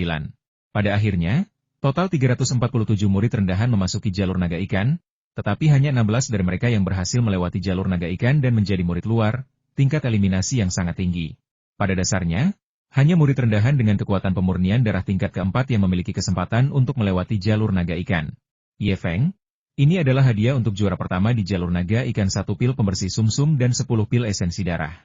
Kau dapat meminum pil esensi darah untuk meningkatkan kultivasimu, tetapi kau hanya dapat menggunakan pil pembersih sumsum untuk membersihkan sumsum dan menempa tubuhmu setelah kultivasimu menembus ke tingkat keempat pemurnian darah. Gaya kerja Sekte Qiyun sangat tegas dan efisien. Terlebih lagi, meskipun jalur naga ikan mungkin merupakan acara besar yang hanya terjadi setahun sekali di benak banyak murid biasa, di mata para petinggi Sekte Qiyun, acara itu sama biasa seperti makan dan minum. Oleh karena itu, hadiah dibagikan di tempat oleh Liu, pengurus sekte yang bertanggung jawab atas masalah tersebut. Yang sedikit mengejutkan Ye Feng, ketika pengurus sekte Liu menyerahkan hadiah juara pertama di jalur ikan naga kepadanya, Ye Feng menyadari bahwa banyak murid luar yang menyaksikan sangat iri. Jelas sekali, hadiah ini cukup besar, bahkan jika dibandingkan dengan hadiah yang diberikan kepada murid sekte luar. Saudaraku, terima kasih. Aku menghasilkan banyak uang hari ini. Jin Yuan Bao sesuai dengan namanya, tampak seperti batangan emas, tetapi ia memancarkan kecerdasan dan juga sangat ramah. Begitu tiba di hadapan Ye Feng, tanpa mempedulikan keinginan Ye Feng, ia meraih tangan Ye Feng dan bersikap sangat mesra, seolah-olah Ye Feng adalah teman lama yang telah lama hilang. Saudaraku, abaikan saja pria bermarga Emma itu. Kau sekarang murid luar. Selama kau tidak pergi ke arena bela diri bersamanya, dan keberuntunganmu tidak terlalu buruk selama kompetisi akhir tahun, dia tidak bisa berbuat apa-apa padamu. Jin Yuan Bao berkedip dan menatap Ma Hui, yang menggertakkan giginya karena benci di kejauhan, lalu berkata, Saudaraku, meraih peringkat pertama di jalur naga ikan hanya dengan kultivasi pemurnian darah tingkat ketiga. Itu sangat mengesankan. Saudara laki-laki, saudaraku, kau belum membutuhkan pil pembersih sumsum itu. Kenapa kau tidak menjualnya padaku? Ketika Ye Feng akhirnya mendapat kesempatan untuk berbicara, dia tak kuasa menahan diri untuk memutar bola matanya. Setelah semua keributan itu, ternyata Jin Yuan Bao mengincar pil pembersih sumsum yang ada di tangannya. Tanpa ragu, Ye Feng menolak Jin Yuan Bao. Namun, Jin Yuan Bao tidak marah. Sebaliknya, ia menepuk bahu Ye Feng sambil tersenyum dan berkata, tidak apa-apa jika kamu tidak mau menjual. Aku mengerti. Seolah-olah Ye Feng berhutang budi padanya karena tidak mau menjual. Saudaraku, ingatlah aku, Jin Yuan Bao. Jika kau membutuhkan sesuatu atau memiliki masalah yang tidak dapat diselesaikan, datanglah kepadaku, dan aku, Jin Yuan Bao, pasti akan membantumu. Jin Yuan Bao itu hanyalah seorang perantara di puncak Donglai. Jika Anda ingin berdagang atau membutuhkan sesuatu, Anda bisa mendatanginya. Dan percayalah, Jin Yuan Bao sangat banyak akalnya. Bahkan saya pun terkadang harus meminta bantuannya. Saat Jin Yuan Bao melangkah pergi, manajer Zhao, dengan ekspresi gembira, menghampiri Ye Feng. Heh, kau benar-benar mengejutkanku. Jika aku tidak melihatnya sendiri, Aku tidak akan percaya bahwa kau benar-benar bisa mendapatkan peringkat pertama di jalur naga ikan. Sekarang, puncak 100 pinusku dijamin mendapatkan penghargaan tertinggi dalam ujian. Itu keberuntungan, jadi kurasa aku mendapat manfaat darinya. Ye Feng dengan rendah hati menceritakan apa yang terjadi di jalur ikan dan naga. Sejujurnya, meskipun Ye Feng sangat kuat, dia tidak yakin akan menang melawan Feng Haoran atau Si Tianjia, yang keduanya memiliki keterampilan bela diri keluarga. Tidak lama lagi kamu akan menyadari bahwa keberuntungan juga merupakan bagian dari kemampuan. Manajer Zhao menghela napas tanpa alasan. Dulu, semua muridku yang beruntung bernasib lebih baik dariku dan mencapai kesuksesan yang lebih besar. Sedangkan aku, yang tidak beruntung, hanya bisa mengurus kalian anak-anak nakal. Di kejauhan, pemimpin sekte yang baru saja memimpin aliran ikan naga sudah mendesak Ye Feng untuk maju. Meskipun Ye Feng telah berhasil melewati jalan naga ikan dan menjadi murid luar sekte Qiyun, menjadi murid luar sekte Qiyun bukanlah hal yang mudah. Masih banyak prosedur yang harus dilalui, dan konon ia juga harus memberi penghormatan kepada guru leluhur. Gelar murid di sekte Qiyun hanyalah sebuah gelar. Jika kata murid dihilangkan, itu akan menjadi identitas sebenarnya Ye Feng dan yang lainnya. Tetapi menjadi murid luar berarti mereka sekarang dianggap sebagai anggota sekte Qiyun. Ye Feng, cepatlah pergi. Menjadi murid luar adalah hal yang sangat serius. Ye Feng, ingatlah, setelah kau menyelesaikan semua tugas untuk murid luar, ketika para pengurus sekte memanggilmu, para murid luar baru, untuk memasuki pavilion kitab suci guna memilih teknik kultivasi dan seni bela diri. Kau harus menolak dan tidak pergi ke pavilion kitab suci untuk memilih teknik kultivasi dan seni bela diri untuk sementara waktu. Temui aku dulu, instruksi pengurus Zhao. Kenapa? Tanya Ye Feng, agak terkejut. Manajer Zhao sedikit menyipitkan matanya. Kau tidak mempercayaiku? Apa kau pikir aku akan menyakitimu? Bagaimana mungkin ini terjadi? Ye Feng mengangguk terkejut. Terima kasih atas pengingatnya, saya mengerti. Setelah mengatakan itu, dia melangkah menuju kelompok Feng Haoran, seorang murid luar yang baru dipromosikan, yang dipimpin oleh pengurus sekte. Maaf, sepertinya hadiahmu tidak cukup. Ye Feng terkekeh saat melewati Emma Hui, seketika membuat Emma Hui menggertakkan giginya karena marah. Muda dan gegabah, kami hanya ingin bersenang-senang dulu dan mengkhawatirkan konsekuensinya nanti. Ye Feng, tunggu saja. Sekalipun kau menjadi murid luar, aku tetap akan membalaskan dendam sepupuku. Kau hanya menunggu kematian. Melihat ekspresi gembira Ye Feng, Emma Hui, yang kehilangan muka setelah gagal menawarkan hadiah, menggertakkan giginya begitu keras hingga terdengar suara retakan yang keras. Setelah serangkaian upacara inisiasi, termasuk memberi penghormatan kepada patriark, membacakan peraturan sekte, dan mencatat nama-nama, Ye Feng dan kelompoknya secara resmi menjadi murid luar sekte Qiyun setelah menerima jimat gio putih yang diukir dengan nama mereka. Baiklah, mulai sekarang, kalian ber-16 secara resmi bergabung dengan sekte Qiyun saya dan menjadi murid luar. Namun, sekte Qiyun kami memiliki lebih dari 3.000 murid luar, dan dengan begitu banyak anggota, murid luar masih belum memenuhi syarat untuk secara resmi menjadi murid. Setelah jeda, Diakon Liu, yang telah memimpin Ye Feng dan yang lainnya, melanjutkan, hal-hal berikut menyangkut masa depan kalian, jadi kalian harus mengingatnya baik-baik. Pertama, jimat gio putih di tanganmu adalah bukti identitasmu. Jimat-jimat ini telah dimurnikan oleh para ahli jimat sekte dan sangat magis. Jimat-jimat ini dapat mencatat dan menyesuaikan poin kontribusi sektemu, serta informasi lainnya. Kedua, meskipun kalian tidak memenuhi syarat untuk menjadi murid, sekte ini tetap menyediakan 10 instruktur sekte untuk banyak murid luar. Jika kalian memiliki pertanyaan tentang kultivasi, kalian dapat pergi dan bertanya kepada instruktur sekte. Ketiga, setiap murid luar yang baru dipromosikan dapat memasuki lantai pertama pavilion kitab suci dan memilih satu buku panduan teknik kultivasi, teknik gerakan, dan buku panduan seni bela diri secara gratis. Setelah itu, jika mereka ingin beralih ke atau mengkultivasi teknik atau buku panduan kultivasi tingkat yang lebih tinggi, selain hadiah sekte, mereka perlu menukarkannya dengan poin kontribusi sekte. Keempat, ada misi sekte. Setelah menjadi murid luar, waktu kultivasi kalian akan meningkat secara signifikan. Namun, setiap orang harus menyelesaikan satu misi sekte setiap bulan. Terkadang, sekte bahkan akan langsung memberikan misi kepada kalian. Sekte Qiyun tidak pernah mendukung orang yang hanya numpang makan. Ye Feng mendengarkan dengan saksama. Sebagai perbandingan, perlakuan terhadap murid tingkat luar sangat berbeda dengan perlakuan terhadap murid tingkat bawah. Tugas utama murid tingkat bawah adalah menyelesaikan tugas mereka. Sedangkan tugas utama murid tingkat luar adalah kultivasi. Sedangkan menyelesaikan satu misi sekte sebulan, itu sama sekali bukan apa-apa. Saat bekerja sebagai murid rendahan, seseorang harus bekerja keras hingga 5 jam setiap hari. Baiklah, itu saja yang ingin saya sampaikan. Sekarang, kalian bisa memasuki pavilion kitab suci dan memilih metode kultivasi utama kalian. Diakon Liu menunjuk ke pavilion menjulang tinggi di kejauhan. Setelah berkali-kali mendengar tentang manfaat yang dinikmati oleh murid-murid luar, terutama keuntungan dari teknik kultivasi, yang merupakan topik pembicaraan sehari-hari di antara para murid biasa.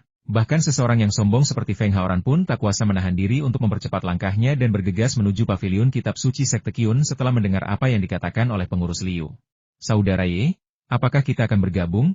Si Tianjia, yang tak mampu menyembunyikan kegembiraannya, memanggil Ye Feng, yang dengan tenang menggelengkan kepalanya dan menolak. Sebelumnya pada hari itu di Ulong Dao, si Tianjia sengaja memancing Ye Feng ke dalam pertempuran, menciptakan situasi 2 lawan 1, yang membuat Ye Feng tiba-tiba waspada terhadap pria ini. Ye Feng, mengapa kamu tidak pergi ke pavilion kitab suci untuk memilih teknik kultivasi? Kamu harus tahu bahwa memilih satu teknik sehari lebih awal berarti memulai kultivasi sehari lebih awal, dan kamu akan memiliki keuntungan sehari lebih awal. Melihat Ye Feng tidak berniat pergi ke pavilion kitab suci, Diakon Liu tiba-tiba bertanya. Setelah setengah hari, Ye Feng menyadari bahwa pelayan Liu dengan 3 jambul janggut panjang sebenarnya adalah pelayan yang bertanggung jawab atas puncak Donglai, dan konon dia adalah murid inti yang berjasa. Dengan kata lain, ke-3.000 murid terluar puncak Donglai berada di bawah komando pelayan Liu ini. Aku dengar perpustakaan sutra memiliki beragam metode kultivasi, yang bisa sangat membingungkan.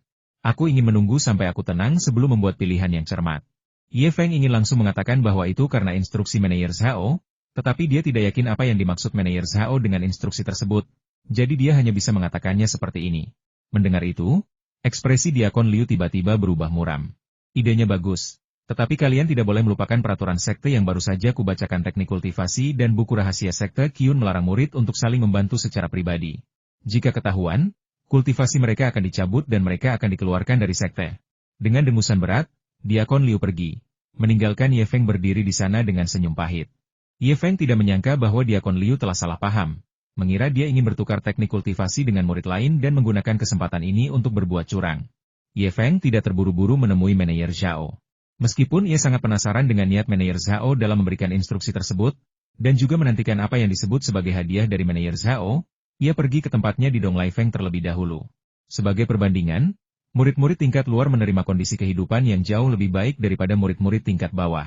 Meskipun mereka tidak memiliki halaman sendiri, setiap orang memiliki kamar sendiri, yang mengejutkan Ye Feng. Begitu Ye Feng mengenakan pakaian hitam khas murid luar, aura kepahlawanan yang tak terbantahkan terpancar darinya, jauh lebih unggul daripada pakaian abu-abu yang dikenakan oleh murid-murid rendahan. Setelah sedikit merapikan diri, Ye Feng langsung menuju puncak 100 pinus. Salam, kakak senior. Salam, kakak senior. Saat berada di puncak Donglai, sebagian besar orang yang berjalan-jalan adalah murid luar, tanpa membedakan pangkat. Namun, dalam perjalanan dari puncak Donglai ke puncak Baisong, Ye Feng hanya bertemu dengan murid-murid rendahan yang mengenakan jubah abu-abu. Para pelayan dan murid yang mengenakan pakaian abu-abu langsung menjadi serius saat melihat Ye Feng, yang mengenakan pakaian hitam. Mereka menyingkir dan membungkuk untuk memberi salam kepadanya. Pada puncaknya, Ye Feng bertemu dengan 11 murid tukang yang berdiri berdampingan di pinggir jalan untuk menyambutnya. Sebuah perasaan yang langsung membuat Ye Feng merasa agak gembira. Tiba-tiba, seorang murid tingkat dalam berjubah putih muncul dari salah satu jalan pegunungan. Ye Feng, yang masih linglung, tidak menyadari bahwa dia telah bertemu dengan seorang murid tingkat dalam berjubah putih sampai dia mendekat. Ketika Ye Feng mendongak, dia melihat wajah murid dalam berjubah putih itu tertutup embun beku, dan tubuhnya memancarkan aura aneh yang membuat Ye Feng gemetar ketakutan. Salam, kakak senior. Ye Feng, yang baru saja bangun tidur, buru-buru menyingkir untuk memberi salam kepadanya.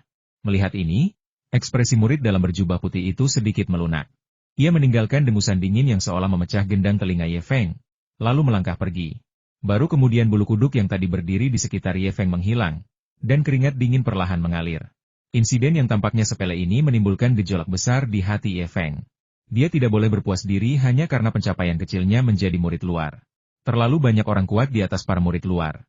Murid tingkat luar tidak lebih dari semut dengan status dan perlakuan yang sedikit lebih baik daripada murid tingkat bawah, tetapi bahkan semut terkuat pun tetaplah semut. Aku harus menjadi lebih kuat.